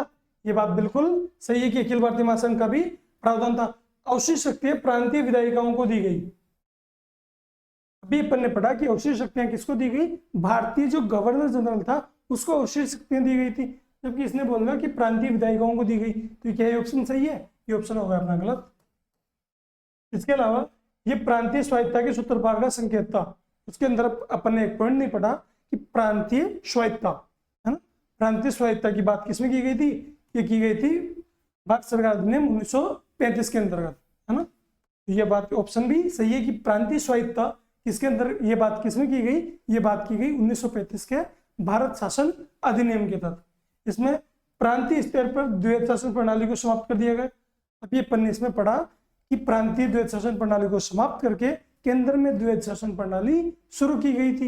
ये बात अपन ने पढ़ी थी, तो ये ऑप्शन भी हो गया अपना सही। तो ये पूछ रहा है निम्न से कौन सी विशेषताएं सही नहीं है ना? तो कौन सी सही नहीं है? Option number B. बी गलत है ना इसका, तो ये हो जाएगा अपना आंसर कि अवशिष्ट शक्तियां किसमें नहीं थे?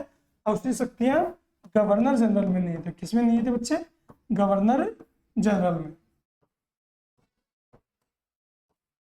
अवशिष्ट शक्तियां गवर्नर जनरल में निहित है, तो ये ऑप्शन हो जाएगा अपना गलत। ठीक है, 1935 के अधिनियम द्वारा स्थापित संघ में अवशिष्ट शक्तियां किसको दी गई?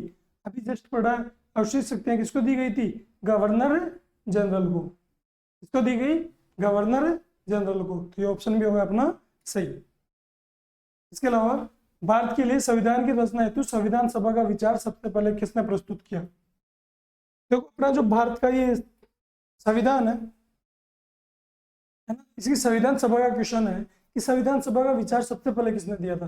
अगर व्यक्तिगत तौर पे माने तो संविधान सभा का विचार सबसे पहले दिया था एम.एन. रॉय ने 1934 में। लेकिन अगर किसी पार्टी की माने तो वो विचार दिया था मई 1934 में स्वराज पार्टी ने। कौन सी पार्टी ने? स्वराज पार्टी ने सबसे पहले संविधान सभा बनाने का विचार दिया था।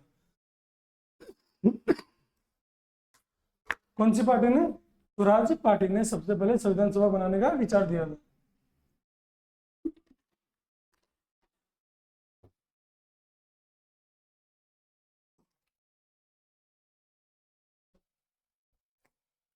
तो भारत के लिए संविधान की रचना हेतु संविधान सभा का विचार निम्नलिखित में से सबसे पहले किसने प्रस्तुत किया? तो ये किया था स्वराज पार्टी ने। पार्टियों की बात हो रही है ना, तो स्वराज पार्टी ने। अगर व्यक्तिगत रूप से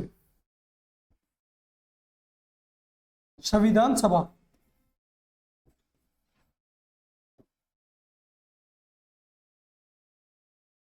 संविधान सभा की बात हो रही है तो इसके 3 विचार पढ़ते हैं अपन। पहला 1934, एक व्यक्ति का नाम है एम रॉय,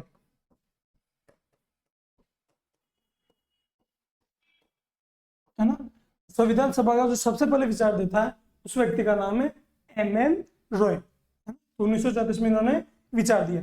अगर पार्टी के रूप में दिया तो पार्टी के रूप में सबसे पहले किसने विचार दिया, तो पार्टी के रूप में विचार दिया मई 1934। मई 1934 किसने दिया, वो दिया स्वराज पार्टी ने। किसने, स्वराज पार्टी। और अपन ने अभी इतिहास की एक एमसीक्यू सीरीज लाए थे, 100 क्वेश्चन की एमसीक्यू सीरीज थी इतिहास की।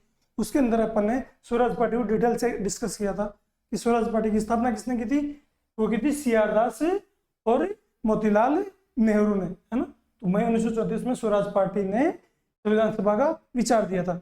इसके बाद में अपन पढ़ लेते हैं कि कांग्रेस में से कौन व्यक्ति था जिसने संविधान सभा का विचार दिया। तो कांग्रेस में से जो 1936 में विचार दिया था, किसने दिया था, वो विचार दिया था जवाहरलाल नेहरू। किसने, जवाहरलाल नेहरू ने। जवाहरलाल नेहरू ने 1936 में फैजपुर अधिवेशन, कांग्रेस का जो फैजपुर अधिवेशन था उसमें संविधान सभा बनाने की बात की थी। तो इसका आंसर हो जाएगा कि संविधान की रचना है तो संविधान सभा का विचार सबसे पहले किसने रखा, तो ये रखा स्वराज पार्टी ने 1934 में। कांग्रेस पार्टी ने कब रखा, इन्होंने रखा 1936 में फैजपुर अधिवेशन में। किसने रखा, तो वो भी जवाहरलाल नेहरू ने, जवाहरलाल नेहरू ने। ठीक है, नेक्स्ट क्वेश्चन। एक निर्वाचित संविधान सभा द्वारा भारत के संविधान का निर्माण करने का प्रस्ताव दिया गया। एक निर्वाचित संविधान सभा द्वारा भारत के संविधान के निर्माण का प्रस्ताव किसके द्वारा किया गया है, कौन सी कमेटी थी वो, तो क्रिप्स। देखो साइमन कमीशन तो इससे रिलेटेड है ही नहीं। कब आया था साइमन कमीशन, यह आया था 3 फरवरी 1928 में। तब संविधान सभा की बात चल ही नहीं रही थी। भारत सरकार अधिनियम 1935 इसके अंदर भी जो संविधान सभा है इससे रिलेटेड बात नहीं की गई, है ना, अधिनियम के तहत। कैबिनेट मिशन डेलीगेशन और क्रिप्स मिशन, इन दोनों ने निर्वाचित संविधान सभा द्वारा भारत के संविधान के निर्माण का प्रस्ताव रखा। पहले किसने रखा, वो इंपॉर्टेंट है। तो पहले किसने रखा, क्रिप्स मिशन ने, है ना, क्रिप्स मिशन। किसने, क्रिप्स मिशन।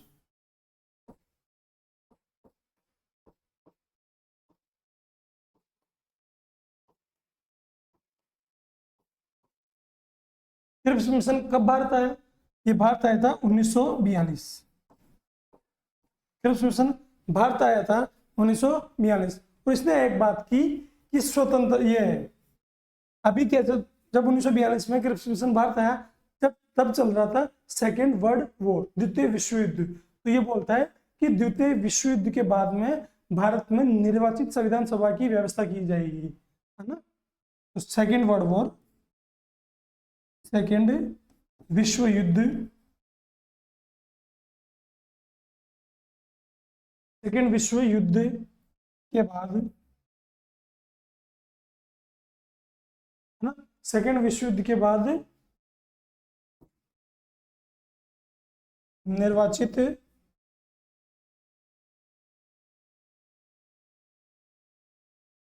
सेकेंड विश्व युद्ध के बाद निर्वाचित संविधान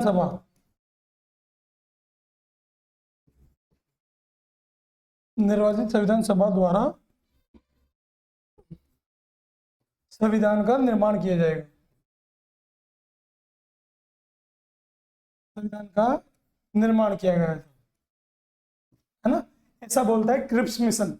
महात्मा गांधी इसको खारिज कर देते हैं कि ये क्या है, क्रिप्स तो एक आउटडेटेड चेक है ना, यानी ये तो बोल रहे हैं कि कब करेंगे, द्वितीय विश्व युद्ध के बाद में करेंगे। महात्मा गांधी को भरोसा था कि 1942, 1943, 1944 तक भारत आजाद हो ही जाएगा, ऐसा महात्मा गांधी का विचार था, है ना। क्योंकि हुआ कब, 1947 में। इसलिए क्रिप्स मिशन को महात्मा गांधी बोलते हैं आउटडेटेड चेक, है ना, कि ये तारंग अदिनांकित चेक है जिसकी तिथि निकल चुकी है। हाँ, ऐसी बात महात्मा गांधी ने की थी। तो इसका आंसर हो जाएगा कि निर्वाचित संविधान सभा द्वारा भारत की संविधान निर्माण की बात किसने की थी? क्रिप्स मिशन ने की थी। नेक्स्ट क्वेश्चन, कैबिनेट मिशन योजना के अंतर्गत संविधान निर्मात्री परिषद में प्रत्येक प्रांत को आवंटित सदस्य संख्या निर्धारित करने के लिए एक प्रतिनिधि कितनी जनसंख्या के अनुपात में था? देखो 1942 में आया क्रिप्स, उसके बाद में 1946 में आता है, 1945 में द्वितीय विश्व युद्ध समाप्त हो जाता है। कौन? कैबिनेट मिशन, है ना? तो कैबिनेट मिशन, कैबिनेट मिशन कब भारत आया? कैबिनेट मिशन भारत आया 1946। कब? 1946। कितने सदस्य थे? कितने आदमी थे? 3 आदमी थे, है ना? कितने आदमी थे? 3 आदमी थे। तो 3 आदमी कौन कौन से थे? वो 3 आदमी थे, एक तो sir Stafford Cripps, sir Stafford Cripps, ये तो थे इस कैबिनेट मिशन के अध्यक्ष। इसके साथ था एबी अलेक्जेंडर। कौन था? AB Alexander, AB Alexander. इसके बाद एक और व्यक्ति था, उसका नाम था जॉर्ज पैथिक लॉरेंस। क्या नाम था? George Pethick Lawrence, George Pethick Lawrence, है ना? तो कैबिनेट मिशन कब आया था? 1946 में भारत आया। 3 सदस्य थे, sir Stafford Cripps, AB Alexander, George Pethick Lawrence. ये 3 व्यक्ति इसके अंदर थे। इसने क्या कहा कि संविधान सभा का बनाएंगे। क्या बनाएंगे? संविधान सभा बनाएंगे।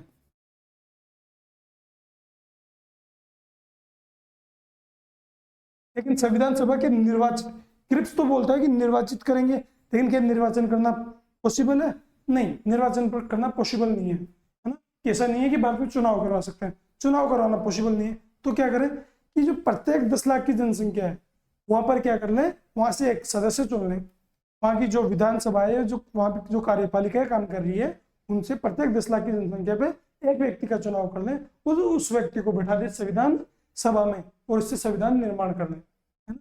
ऐसा ये बोल रहा है।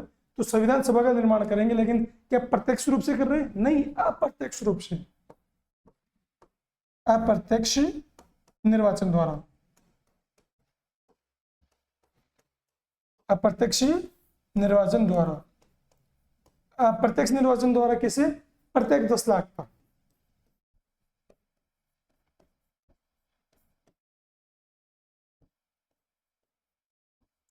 प्रत्येक 10 लाख पर एक आदमी का चुनाव कौन करेंगे? कौन करेगा? मैं करूंगा, आप करोगे, वहां की जो कार्यकारी परिषद है वो करेगी, है ना? इसके अलावा जो देशी राजा है, जो देशी राजा है, जैसे जयपुर का राजा होगा, उदयपुर का राजा होगा, ये भी क्या करेंगे? ये भी अपना एक एक प्रतिनिधि भेज सकते हैं, है ना? तो बड़ी रियासतें थी वो अपने एक एक प्रतिनिधि संविधान सभा में भेज सकती है, ऐसा इसमें प्रावधान था।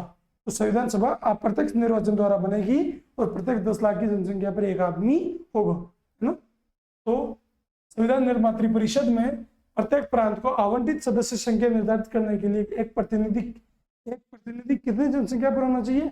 10 लाख की जनसंख्या पर। तो ऑप्शन हो गया अपना 10 लाख की जनसंख्या पर एक प्रतिनिधि होना चाहिए, ठीक है। नेक्स्ट क्वेश्चन, 1946 में अंतरिम सरकार में कार्यपालिका परिषद के उपसभापति थे। 1946 में निर्मित अंतरिम सरकार की कार्यपालिका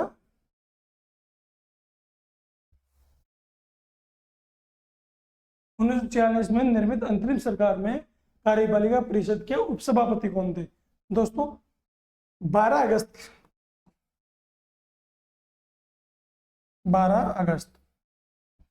1946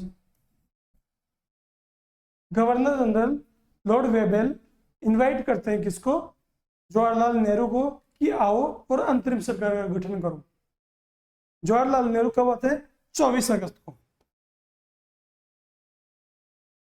24 अगस्त को अंतरिम सरकार की घोषणा करते हैं। जवाहरलाल नेहरू 24 अगस्त 1946 को अंतरिम सरकार की घोषणा करते हैं। किसकी? अंतरिम सरकार की। अंतरिम सरकार की घोषणा। और 2 सितंबर को 2 सितंबर 1946 को 2 सितंबर 1946 को क्या करते हैं? अंतरिम सरकार का गठन। अंतरिम सरकार का गठन, है ना। जवाहरलाल नेहरू 2 सितंबर 1946 को अंतरिम सरकार का गठन करते हैं। इसका अध्यक्ष कौन बनता है? इसका अध्यक्ष होता है गवर्नर जनरल। कौन? Governor general. जो भारत का गवर्नर जनरल का लो, ये जो वाइसराय है, वाइसराय,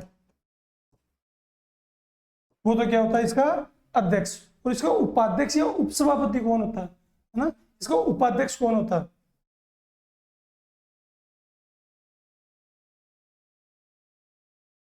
इसका जो उपाध्यक्ष होता है, उपाध्यक्ष या उपसभापति, वो बनाते हैं जवाहरलाल नेहरू को।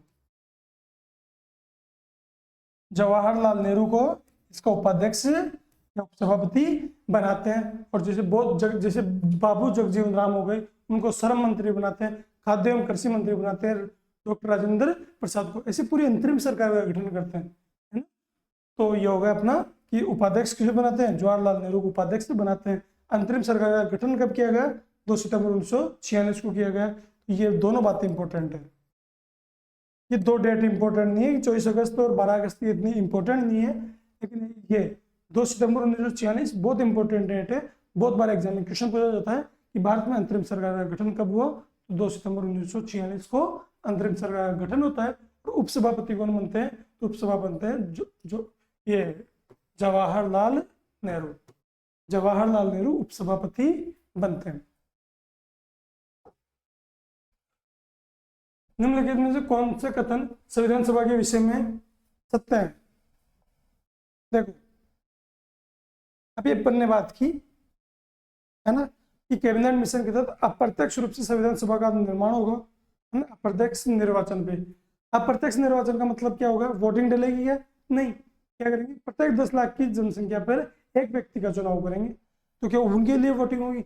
वो वोटिंग होती तो वो होता वयस्क मताधिकार, लेकिन वयस्क मताधिकार नहीं है, अप्रत्यक्ष निर्वाचन है। क्या?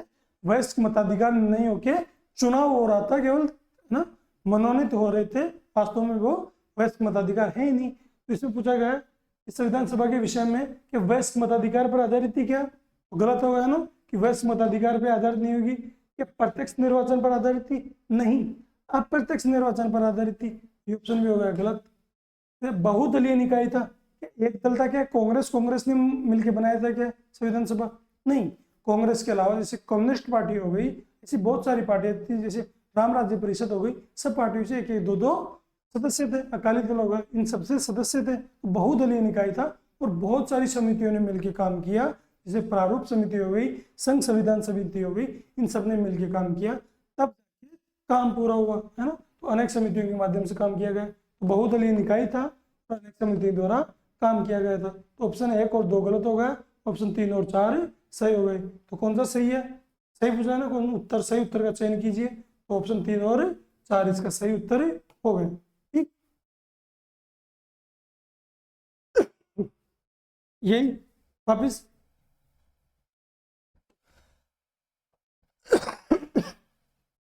देखो दोस्तों, आरपीएससी का हो या आरएसएमएसएसबी का हो या फिर कोई रेलवे बोर्ड हो गया, यूपीएससी हो गया, इन सब का पैटर्न अब शिफ्ट हो रहा है। किस तरफ शिफ्ट हो रहा है?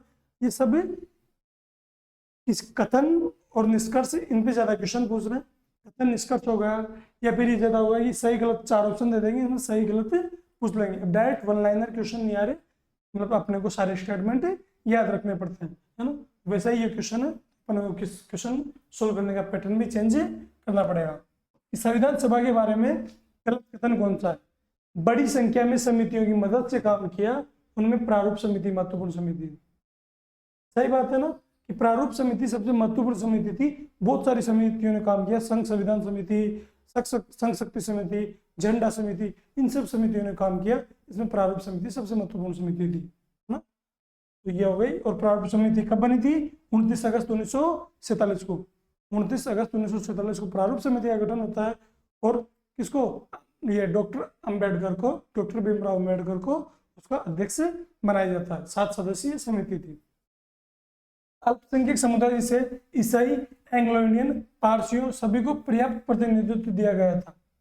ये संविधान सभा की यही तो अच्छी खासियत थी कि उसमें सभी समुदायों का पर्याप्त रूप से प्रतिनिधित्व था। हालांकि कुछ लोग इस पे आरोप लगाते हैं कि पर्याप्त प्रतिनिधित्व तो नहीं था, केवल हिंदुओं की संस्था बता देते हैं, लेकिन ऐसा नहीं है, पर्याप्त रूप से प्रतिनिधित्व था, है ना। क्योंकि प्रतिनिधित्व हिंदू या मुस्लिम के आधार पर नहीं हुआ था।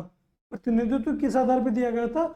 जनसंख्या, 10 लाख की जनसंख्या के आधार पर दिया गया था। तो जिसकी ज्यादा जनसंख्या होगी उसी का तो ज्यादा अनुपात होना था, है ना। इसका निर्वाचन सार्वभौम वयस्क मताधिकार के आधार पर हुआ। कैसा था कि वोट डालने गए थे क्या 18 साल से ऊपर वाले? नहीं ना। तो सार्वभौम वयस्क मताधिकार के आधार पे नहीं हुआ, तो यह हो गया गलत। इसकी चुनाव प्रक्रिया 1935 के अधिनियम के तहत सभी अनुसूची पर आधारित थी कि कर, संपत्ति और शिक्षा, इसमें 3 चीजें थी कि आप कितना कर दे रहे हो, आपकी कितनी संपत्ति है ना, और आपकी शिक्षा क्या है। इसके आधार पर आप वोट दोगे। और टोटल केवल 10%, तो पूरी जनसंख्या थी उसकी केवल 10% लोग ही ऐसे थे जिनको वोट देने का अधिकार था, है ना। तो केवल 1935 के अधिनियम के तहत केवल 10% लोगों को वोट देने का अधिकार मिला हुआ था, है ना। उसका आधार क्या था? कर, संपत्ति और शैक्षणिक योग्यता के आधार पर मताधिकार सीमित था। यही फॉर्मूला अप्लाई किया गया संविधान सभा निर्माण में। तो ये ऑप्शन भी क्या हो गया? सही ऑप्शन हो गया। तो संविधान सभा के बारे में गलत कथन कौन सा है? गलत कथन पूछा है ना संविधान सभा के बारे में, तो कौन सा हो गया? ऑप्शन नंबर 3, सार्वभौमिक वयस्क मताधिकार वाला इसका गलत कथन हो गया। इसका हो जाएगा ऑप्शन नंबर सी, इसका सही आंसर हो जाएगा। ठीक है। इसके अलावा भारत के संविधान का प्रारूप तैयार करने वाली संविधान सभा के सदस्यों को, भारत के संविधान का प्रारूप तैयार करने वाली संविधान सभा के सदस्यों को कहाँ से नामित किया गया? ब्रिटिश संसद नामित कर दी थी क्या इंग्लैंड से भारतीय सदस्य चुने गए? नहीं। गवर्नर जनरल द्वारा नामित किया गया? कैसा था? नहीं, ये ऑप्शन भी गलत। विभिन्न प्रांतों की विधानसभाओं द्वारा चुनाया गया। अभी अपन ने बात की कि विभिन्न प्रांतों की जो कार्यकारी समिति है उनके द्वारा चुना गया था कि प्रत्येक 10 लाख की जनसंख्या पर एक सदस्य, तो ये ऑप्शन हो जाएगा सही। चौथा ऑप्शन है कि भारतीय राष्ट्रीय कांग्रेस और मुस्लिम लीग द्वारा चुना गया। इससे था क्या भाई, संविधान सभा बनाने में तो शुरू में मुस्लिम लीग तो आना ही नहीं चाहती थी, है ना। संविधान निर्माण के समय मुस्लिम लीग तो शुरू में आना ही नहीं चाहती थी, तो क्या ये चुन रहे हैं क्या? ये भी नहीं चुन रहे, ऑप्शन हो गया गलत। तो ऑप्शन नंबर सी अपना सही होगा कि विभिन्न प्रांतों की विधानसभाओं द्वारा चुना गया। संविधान सभा के चुने हुए स्थायी अध्यक्ष कौन है ना। तो संविधान सभा का प्रथम अधिवेशन कब होता है, ये अपन बात करते हैं।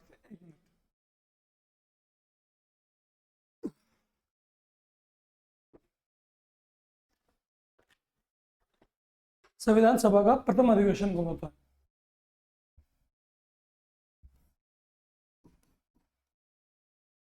संविधान सभा दोस्तों,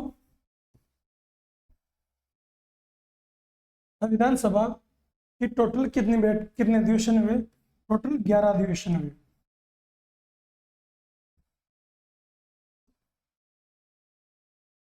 टोटल कितनी बैठकें हुई? टोटल 165 बैठक हुई। टोटल 165 बैठक हुई। कब तक हुई ये सारी बैठकें? ये हुई थी 26 नवंबर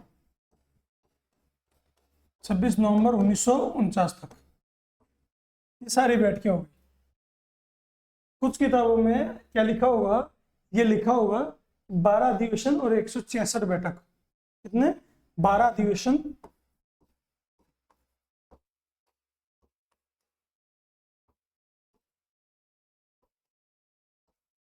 और 166 बैठक। तो ये आप कंफ्यूज मत हो ना, 12 अधिवेशन और 166 बैठक क्या है? एक और बैठक हुई थी, वो बैठक हुई थी ये 26 नवंबर तक तो कितने हो गए, 11 अधिवेशन, 165 बैठकें हो गई। एक बैठक होती है 24 जनवरी को, कभी 24 जनवरी 1950 को, है ना।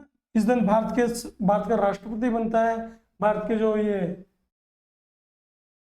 राष्ट्रगान और राष्ट्रगीत है इनको भी अधिनियमित कर लिया जाता है भारत, है ना। तो इन सबको भी राष्ट्रगान और राष्ट्रगीत का दर्जा दे दिया जाता है। तो ये कब दिया जाता है, 24 जनवरी 1950 को। तो इस दिन भी कोई एक अधिनियम होता है ना, ये अधिवेशन होता है, इसलिए इसको बोलते हैं कि 12 अधिवेशन हो गए, टोटल 166 बैठकें हो गई। तो ये दोनों ही सही है ना। दोनों में से एक ऑप्शन में आएगा कि या तो 11 आएगा या 12 आएगा, तो ये आप ध्यान रख लेना। अब इसकी प्रथम बैठक कब हुई, प्रथम बैठक, है ना। प्रथम बैठक कब हुई, संविधान सभा की प्रथम बैठक हुई 9 दिसंबर 1946 को। तो यार प्रथम बैठक हो रही है, कोई अध्यक्ष नहीं है अपने पास, तो किसी को जो अपन क्या करते हैं, अगर कोई भी कमेटी बना ले ना, कोई अध्यक्ष नहीं होता, जो घर का सबसे बूढ़ा होता है, जो सबसे बुजुर्ग व्यक्ति होता है, उसको अध्यक्ष बना देते हैं कि आप संभालो काम, है ना। तो वैसा ही यहाँ पे किया गया। जो सबसे वृद्ध व्यक्ति थे उनका नाम था सच्चिदानंद सिन्हा। क्या नाम था, सच्चिदानंद सिन्हा। तो उनको बनाया गया, तो वो बनाए अस्थायी अध्यक्ष। प्रथम अध्यक्ष बोल दो या अस्थायी अध्यक्ष बोल दो, है ना। तो संविधान सभा की प्रथम अध्यक्ष है और अस्थायी अध्यक्ष है डॉक्टर सच्चिदानंद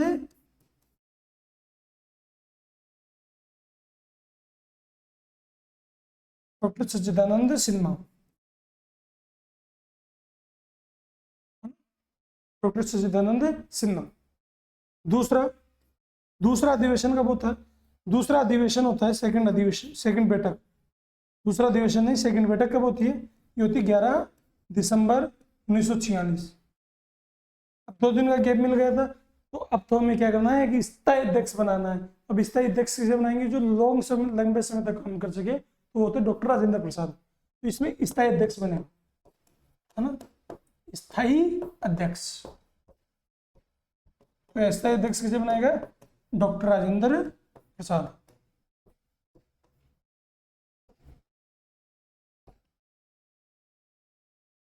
डॉक्टर राजेंद्र प्रसाद, जो बाद में भारत के क्या बने, बाद में भारत के राष्ट्रपति, प्रथम राष्ट्रपति बने। तो डॉक्टर राजेंद्र प्रसाद को स्थायी अध्यक्ष बनाया गया। तो क्वेश्चन पूछा जाता है कि संविधान सभा का प्रथम अध्यक्ष, तो प्रथम अध्यक्ष तो कौन, जो अस्थायी है, यही प्रथम अध्यक्ष है, सच्चिदानंद सिन्हा।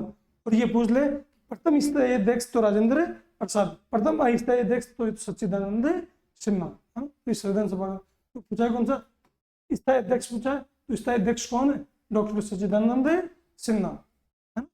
इसके बाद में ये पूछ ले कि प्रथम स्थायी उपाध्यक्ष कौन है, तो वो है फ्रैंक एंथोनी। अस्थायी अध्यक्ष थे फ्रैंक एंथोनी। फिर बाद में स्थायी अध्यक्ष बने एच.सी. मुखर्जी। कौन, एच.सी. मुखर्जी। तो वो स्थायी उपाध्यक्ष बने थे। तो ये तो आप ध्यान रखना। तो ये क्या पूछा है, स्थायी अध्यक्ष पूछा है ना। तो स्थायी अध्यक्ष कौन बने, डॉक्टर राजेंद्र प्रसाद। ठीक, नेक्स्ट क्वेश्चन। संविधान सभा के प्रथम मनोनीत उपसभापति या उपाध्यक्ष, तो ये कौन बने थे, प्रथम अस्थायी उपाध्यक्ष। तो ये बने थे फ्रैंक एंथोनी। क्या नाम था उनका, फ्रैंक एंथोनी। फ्रैंक एंथोनी प्रथम स्थायी उपाध्यक्ष थे।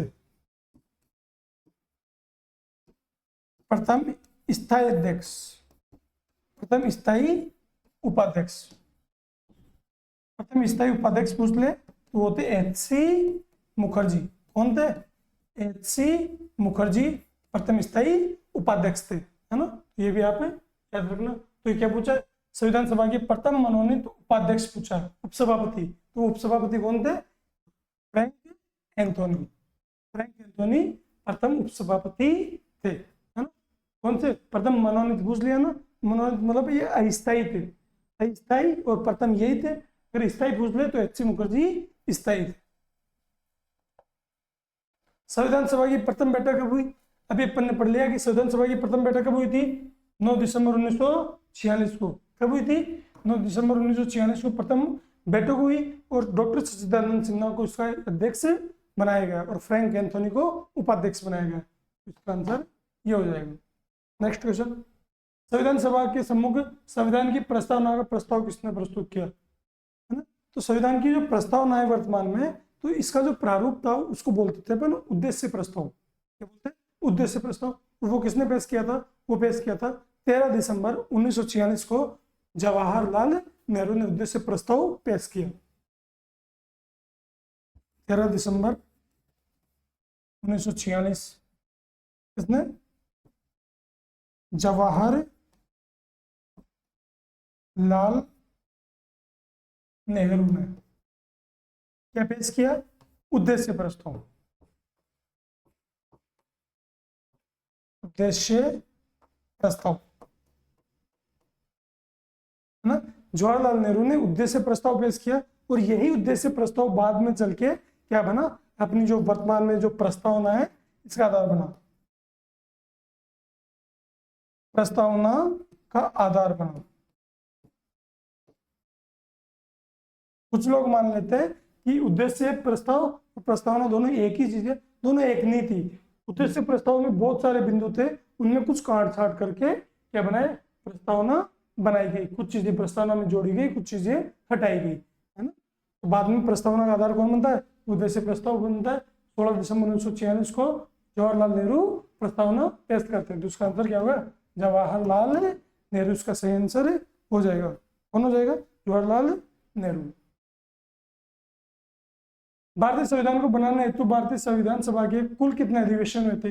अभी हमने बात की थी कि कितने अधिवेशन हुए थे? टोटल 11 अधिवेशन और 165 बैठकें, है ना। 26 जनवरी 26 नवंबर 1949 तक। बाद में 24 जनवरी 1950 को जो संविधान है उस पर हस्ताक्षर करने के लिए, भारत के राष्ट्रपति का निर्वाचन करने के लिए और साथ में भारत के राष्ट्रगीत और राष्ट्रगान को अपनाने के लिए 24 दिसंबर को बैठक होती है। तो ये 24 जनवरी 1950 को बैठक होती है और उसको भी काउंट कर लिया जाता है। तो टोटल कितने हो गए? 12 अधिवेशन और 166 बैठकें हो जाती है। तो इसका आंसर हो जाएगा ये ऑप्शन 12, ऑप्शन नंबर सी। ये कितने अधिवेशन हुए? टोटल 12 अधिवेशन हुए।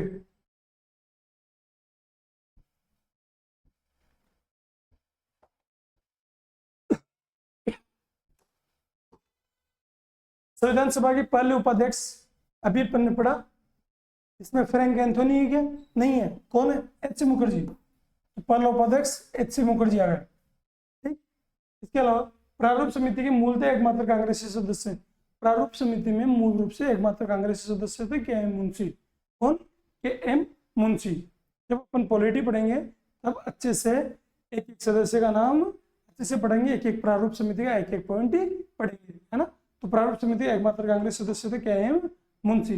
राजस्थान की रियासतों का प्रतिनिधित्व करने वाले संविधान सभा के सदस्य, राजस्थान की रियासतों से बहुत सारे सदस्य थे।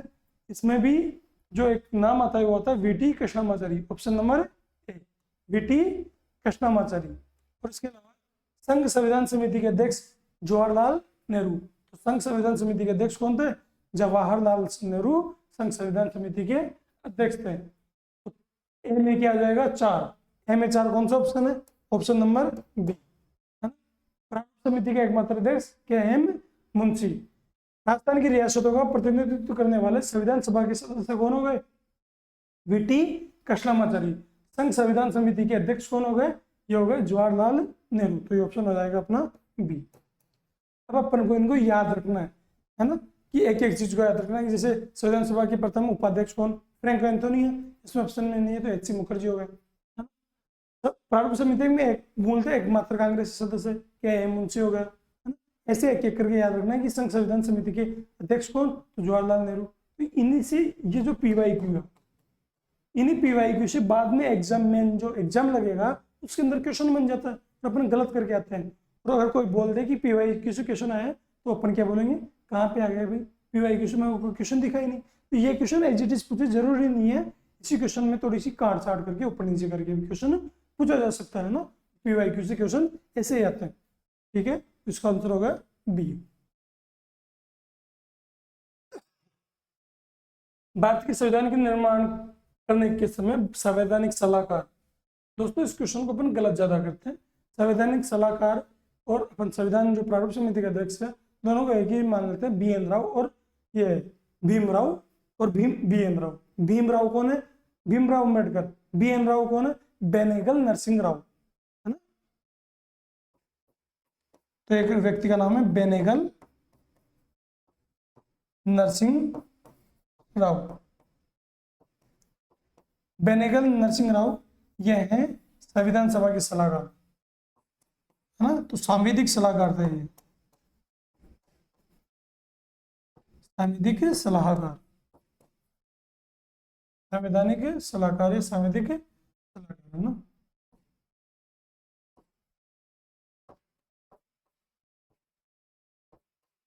संवैधानिक सलाहकार। और इन्होंने ही जो भारतीय संविधान है इसका प्रथम प्रारूप पेश किया था।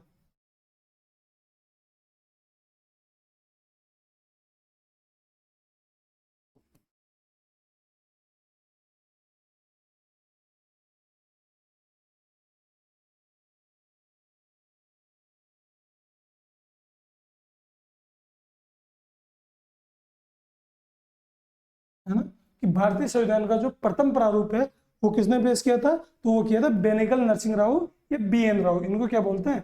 शॉर्ट में क्या बोल देंगे? बी एन राव, है ना।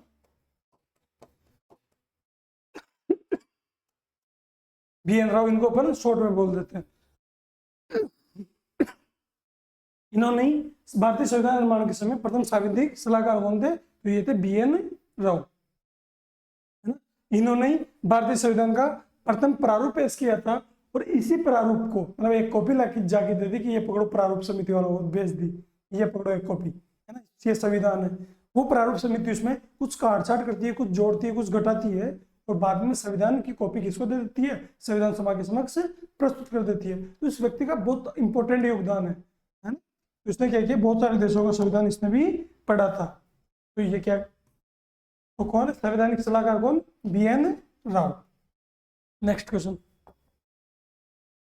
भारतीय संविधान का प्रथम प्रारूप तैयार किया था, किसने तैयार किया था? अभी अपन ने पढ़ लिया, किसने तैयार किया था? बी एन राव ने भारतीय संविधान का प्रथम प्रारूप तैयार किया था। तो इसका आंसर बनता जाएगा बी एन राव।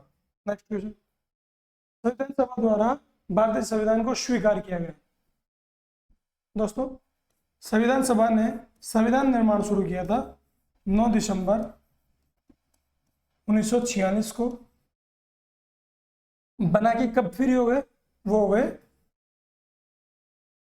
26 नवंबर 1949 को, है ना। तो इस दिन ये संविधान बना के फ्री हो गए और इस दिन कुछ जो मतलब 10 से 15 एक आर्टिकल थे वो लागू कर दिए। नागरिकता से संबंधित हो गया, आंतरिक संसद से संबंधित हो गया और जो अस्थायी विधान थे वो सब लागू हो गए थे। बाकी 26 जनवरी 1950 को लागू हुए थे, है ना। तो 26 नवंबर को संविधान बन के तैयार होगा। तो इस दिन क्या करते हैं ये,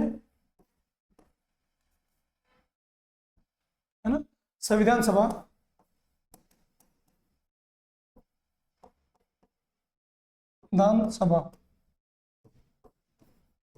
द्वारा आत्मार्पित एवं अधिनियमित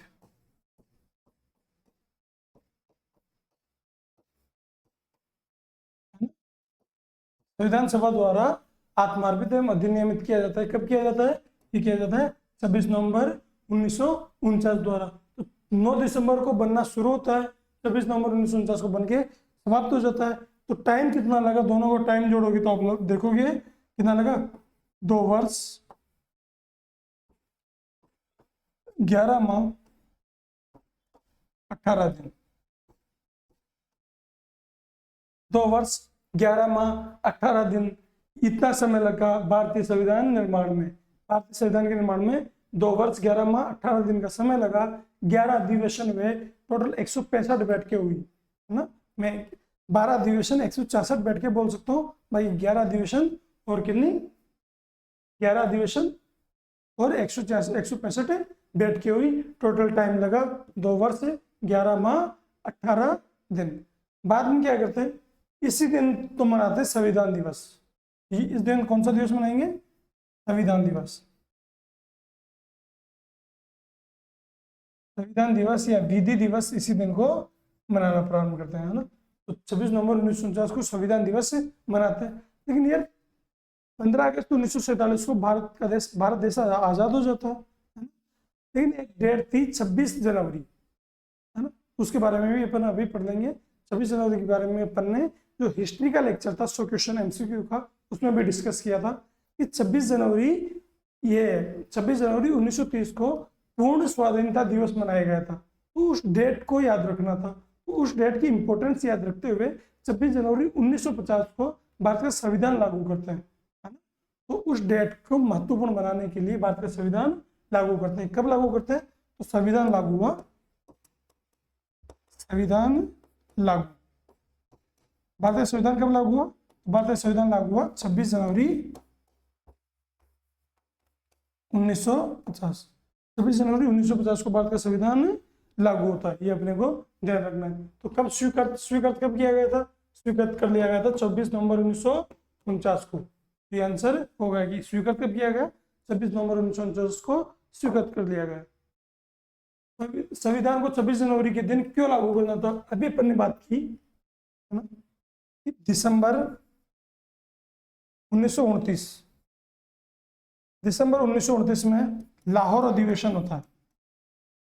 कौन सा अधिवेशन, लाहौर अधिवेशन। दिसंबर 1929 लाहौर अधिवेशन होता है। कौन सी नदी के किनारे, रावी नदी के किनारे, रावी नदी के किनारे लाहौर अधिवेशन होता है ना। तो इस लाहौर कांग्रेस का लाहौर अधिवेशन की इसकी अध्यक्षता कौन करता है, इसके अध्यक्ष थे जवाहरलाल नेहरू।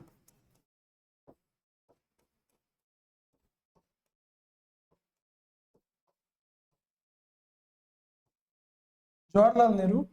और 31 दिसंबर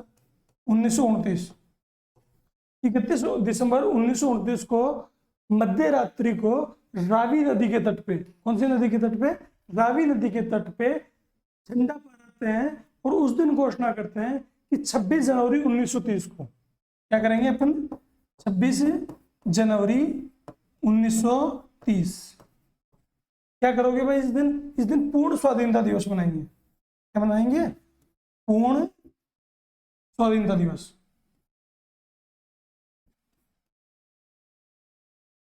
कि 26 जनवरी 1930 को पूर्ण स्वाधीनता दिवस मनाएंगे, है ना। और प्रत्येक फिर अगले हर साल से क्या करेंगे, 26 जनवरी को स्वतंत्रता दिवस मनाएंगे। लेकिन 15 अगस्त 1947 को क्या हो जाता है, भारत आजाद हो जाता है। तो स्वतंत्रता दिवस तो क्या होगा, 15 अगस्त, है ना। तो फिर 26 जनवरी को भी याद रखना जरूरी है ना इसके लिए। तो इस डेट को इम्पोर्टेंस बनाने के लिए, है ना, इस डेट की इम्पोर्टेंस बनाने के लिए कांग्रेस ने 1930 में स्वतंत्रता दिवस के रूप में मनाया था 26 जनवरी को। इसलिए ही क्या किया, संविधान को लागू किया, है ना। तो ऐसा तो कुछ नहीं है कि ये सबूत दिन था या 1954 भारत छोड़ो आंदोलन था, ये दोनों ऑप्शन हो गए गलत। तो क्या था, कांग्रेस ने इस तिथि को 1930 में स्वतंत्रता दिवस के रूप में मनाया था। 26 जनवरी 1930 को स्वाधीनता दिवस के रूप में मनाया था, है ना। ठीक है, नेक्स्ट क्वेश्चन, भारतीय संविधान दिवस कब मनाया जाता है, अभी अपन ने बात की कब मनाया जाता है, 26 नवंबर को भारतीय संविधान दिवस मनाया जाता है। ठीक, नेक्स्ट क्वेश्चन, दिए गए वक्तव्य कि भारत का संविधान देश की आवश्यकताओं की पूर्ति के लिए है। भारत का संविधान देश की आवश्यकताओं की पूर्ति करता है। देखो दोस्तों, भारत के संविधान को जब संविधान निर्माताओं ने बनाया तो तत्कालीन परिस्थितियों को ध्यान में रखते हुए संपूर्ण रूप से उसको बना दिया। साथ में भविष्य में अगर कुछ जरूरत पड़ती है देश को तो उसके लिए उसमें उपबंध रखा गया था संविधान संशोधन का, है ना। संविधान संशोधन का भी उपबंध रख दिया उसके अंदर। तो भारत की सारी आवश्यकताओं की पूर्ति हो गई ना, तत्कालीन आवश्यकताओं की पूर्ति हो गई और आगे की आवश्यकताएं अगर कुछ हैं तो उसके लिए संविधान संशोधन की बात हो गई। तो ये बात सही है कि भारत का संविधान लोगों की आवश्यकताओं की पूर्ति के लिए है, तो ये ऑप्शन सही है। इसके अलावा इसको गर्हित संविधान भी कहा जाता है। क्या कहा जाता है, गर्हित संविधान। इसको गर्हित संविधान क्यों कहते हैं, गर्हित संविधान कहते हैं क्योंकि जो भारत के संविधान निर्माता है इन्होंने कम से कम 60 देशों का संविधान पढ़ा और वहां से जो भी मोटी मोटी बातें थी, इंपॉर्टेंट बातें थी जो भारत की परिस्थितियों पर लागू हो सकती थी, उन सबको भारत के संविधान में लिख दिया, है ना। इसलिए इसको बोलते हैं गृहीत संविधान, है ना। गृहीत संविधान क्यों बोलते हैं? क्योंकि बहुत सारे देशों के संविधान से इसको लिया गया था। तो ऑप्शन 1 भी सही है, ऑप्शन 2 भी सही है। लेकिन ये बोल रहा है इसके अंदर, परंतु RA का सही स्पष्टीकरण है क्या? ये कथन है, ये कारण है, दोनों सही है। ये भी सही है, ये भी सही है, लेकिन क्या RA का सही स्पष्टीकरण है क्या? यानी इसको गृहीत संविधान क्यों बोलते हैं? क्योंकि ये देश की आवश्यकताओं को पूरी करता है। क्या ये बात सही है? नहीं। गृहीत संविधान क्यों बोलते हैं? क्योंकि इसको बहुत सारे देशों से ग्रहण किया गया है ना। तो ये हो गया गलत कथन। दोनों सत्य हैं, परंतु RA का सही स्पष्टीकरण नहीं है, है ना। अगर यहाँ पे लिखा होता कि विभिन्न देशों से ग्रहण किया गया है इसलिए इसको गृहीत संविधान बोलते हैं, तो वो सही स्पष्टीकरण होता। ये स्पष्टीकरण हो गया गलत। ये ऑप्शन हो जाएगा अपना सही, ऑप्शन नंबर बी। ठीक है, नेक्स्ट क्वेश्चन। निम्नलिखित में देखो दोस्तों, निम्नलिखित में से किसने सुझाव दिया कि भारत की स्वतंत्रता के बाद भारतीय राष्ट्रीय कांग्रेस को एक राजनीतिक दल के रूप में भंग कर दिया जाए? महात्मा गांधी ने कहा था कि यार भारत स्वतंत्र हो गया, अब कांग्रेस को क्या कर देना चाहिए? भंग कर देना चाहिए। बीजेपी की सारी झंझट खत्म हो जाती है अगर उस दिन महात्मा गांधी की बात मान ली होती तो, है ना। तो भारत की स्वतंत्रता के बाद भारतीय राष्ट्रीय कांग्रेस को एक राजनीतिक दल के रूप में भंग कर दिया जाना चाहिए। ऐसा किसने कहा था? ऐसा महात्मा गांधी ने कहा था। ये कोटेशन है, ये कोटेशन अपने को याद रखने होते हैं, समझाने लायक कुछ नहीं है। नेक्स्ट क्वेश्चन, एक और कोटेशन है ना, कि एक संविधान एक मशीन की तरह बेजान वस्तु है। संविधान क्या है? एक मशीन की तरह बेजान वस्तु पड़ी हुई है, अगर आप उसका यूज ही नहीं करोगे। एक मशीन पड़ी हुई है, अगर आप उसको काम में नहीं लोगे तो उस पर तो जंग आएगी सही। वैसे एक संविधान क्या है? एक किताब है। संविधान कुछ नहीं है, एक किताब है। तो जो उसमें वो लोग जान फूंकते हैं जो उसका उपयोग करते हैं, है ना। और भारत में कुछ ईमानदार लोगों की जरूरत है, इसमें वे लोग जान फूंकते हैं जो इसका नियंत्रण करते हैं।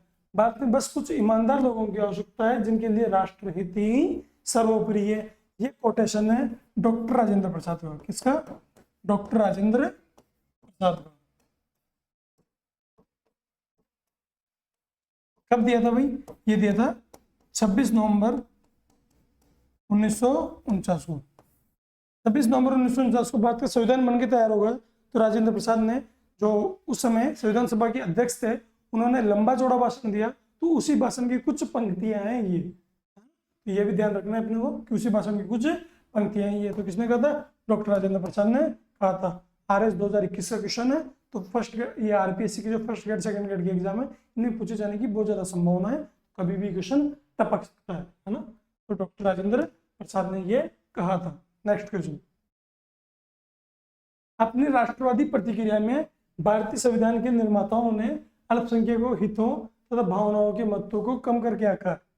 आगे ना बात, अभी अपन बात कर रहे थे पहले वाले क्वेश्चन में कि एक क्वेश्चन में था कि मुस्लिमों, फारसियों, सिखों सबके लिए पर्याप्त रूप से निर्वाचन था संविधान सभा में। लेकिन एक भाई साहब है जिनका नाम है आइवर जेनिंग। क्या नाम है? Ivoire ginning. वो बोलते हैं कि यार इसमें तो अल्पसंख्यकों की महत्व को कम आंका गया है ना, अल्पसंख्यकों की महत्व और भावनाओं को कम आंका गया है। ऐसा कौन बोलता है? आइवर जेनिंग बोलता है। इस कोटेशन को याद रखना। आइवर जेनिंग के लिए एक और चीज याद रख सकते हैं। इसने कहा था, आइवर जेनिंग ने, जो भारतीय संविधान है, संविधान को क्या कहा था?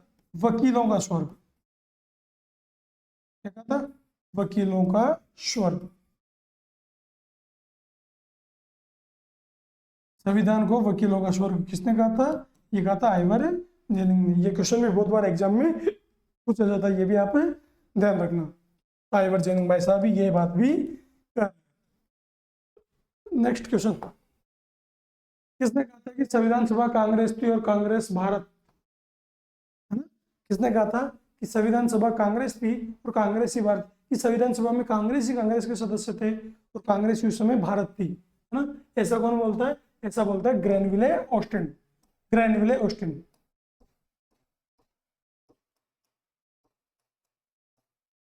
ग्रेनविले ऑस्टिन। ग्रेनविले ऑस्टिन ने बुक लिखी थी द इंडियन कॉन्स्टिट्यूशन। कौन सी लिखी थी? द इंडियन कॉन्स्टिट्यूशन,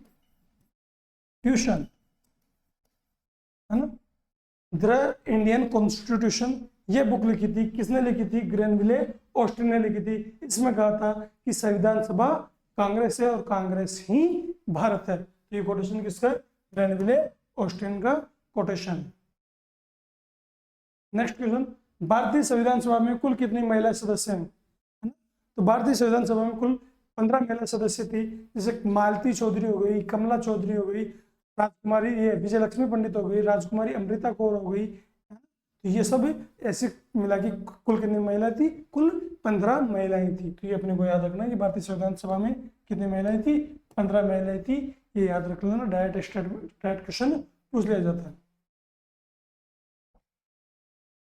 ये आज अपना लास्ट क्वेश्चन है कि भारतीय इतिहास के संदर्भ में प्रांतों से संविधान सभा के सदस्य, है ना, कि भारतीय इतिहास में जो प्रांतों से संविधान सभा के सदस्य कैसे थे? उन प्रांतों के लोगों द्वारा सीधे निर्वाचित किए जाते थे क्या?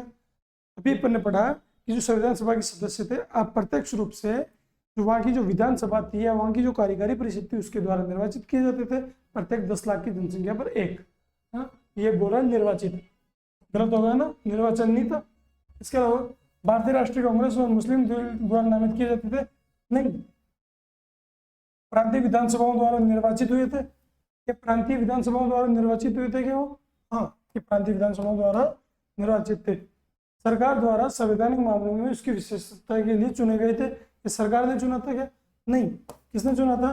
तो प्रांतीय विधानसभाएं थे उनके द्वारा निर्वाचित किए गए थे। तो इसका ऑप्शन हो जाएगा सी। देखो इससे रिलेटेड अपन ने पहले भी क्वेश्चन किया है, सेम टू सेम क्वेश्चन था, बस ये ऑप्शन नहीं था डी, है ना। बाकी सेम टू सेम क्वेश्चन था, वो भी आईएएस में पूछा गया था और ये भी आईएएस प्री के अंदर पूछा गया क्वेश्चन है। तो दोस्तों देखो आईएएस के अंदर भी question as it is question पूछे जाते हैं, बस ऑप्शन को ऊपर नीचे कर देते हैं, है ना। तो आपके जो नॉर्मल एग्जाम है, वनडे एग्जाम, इनमें तो पूछे जा ही सकते हैं, है ना।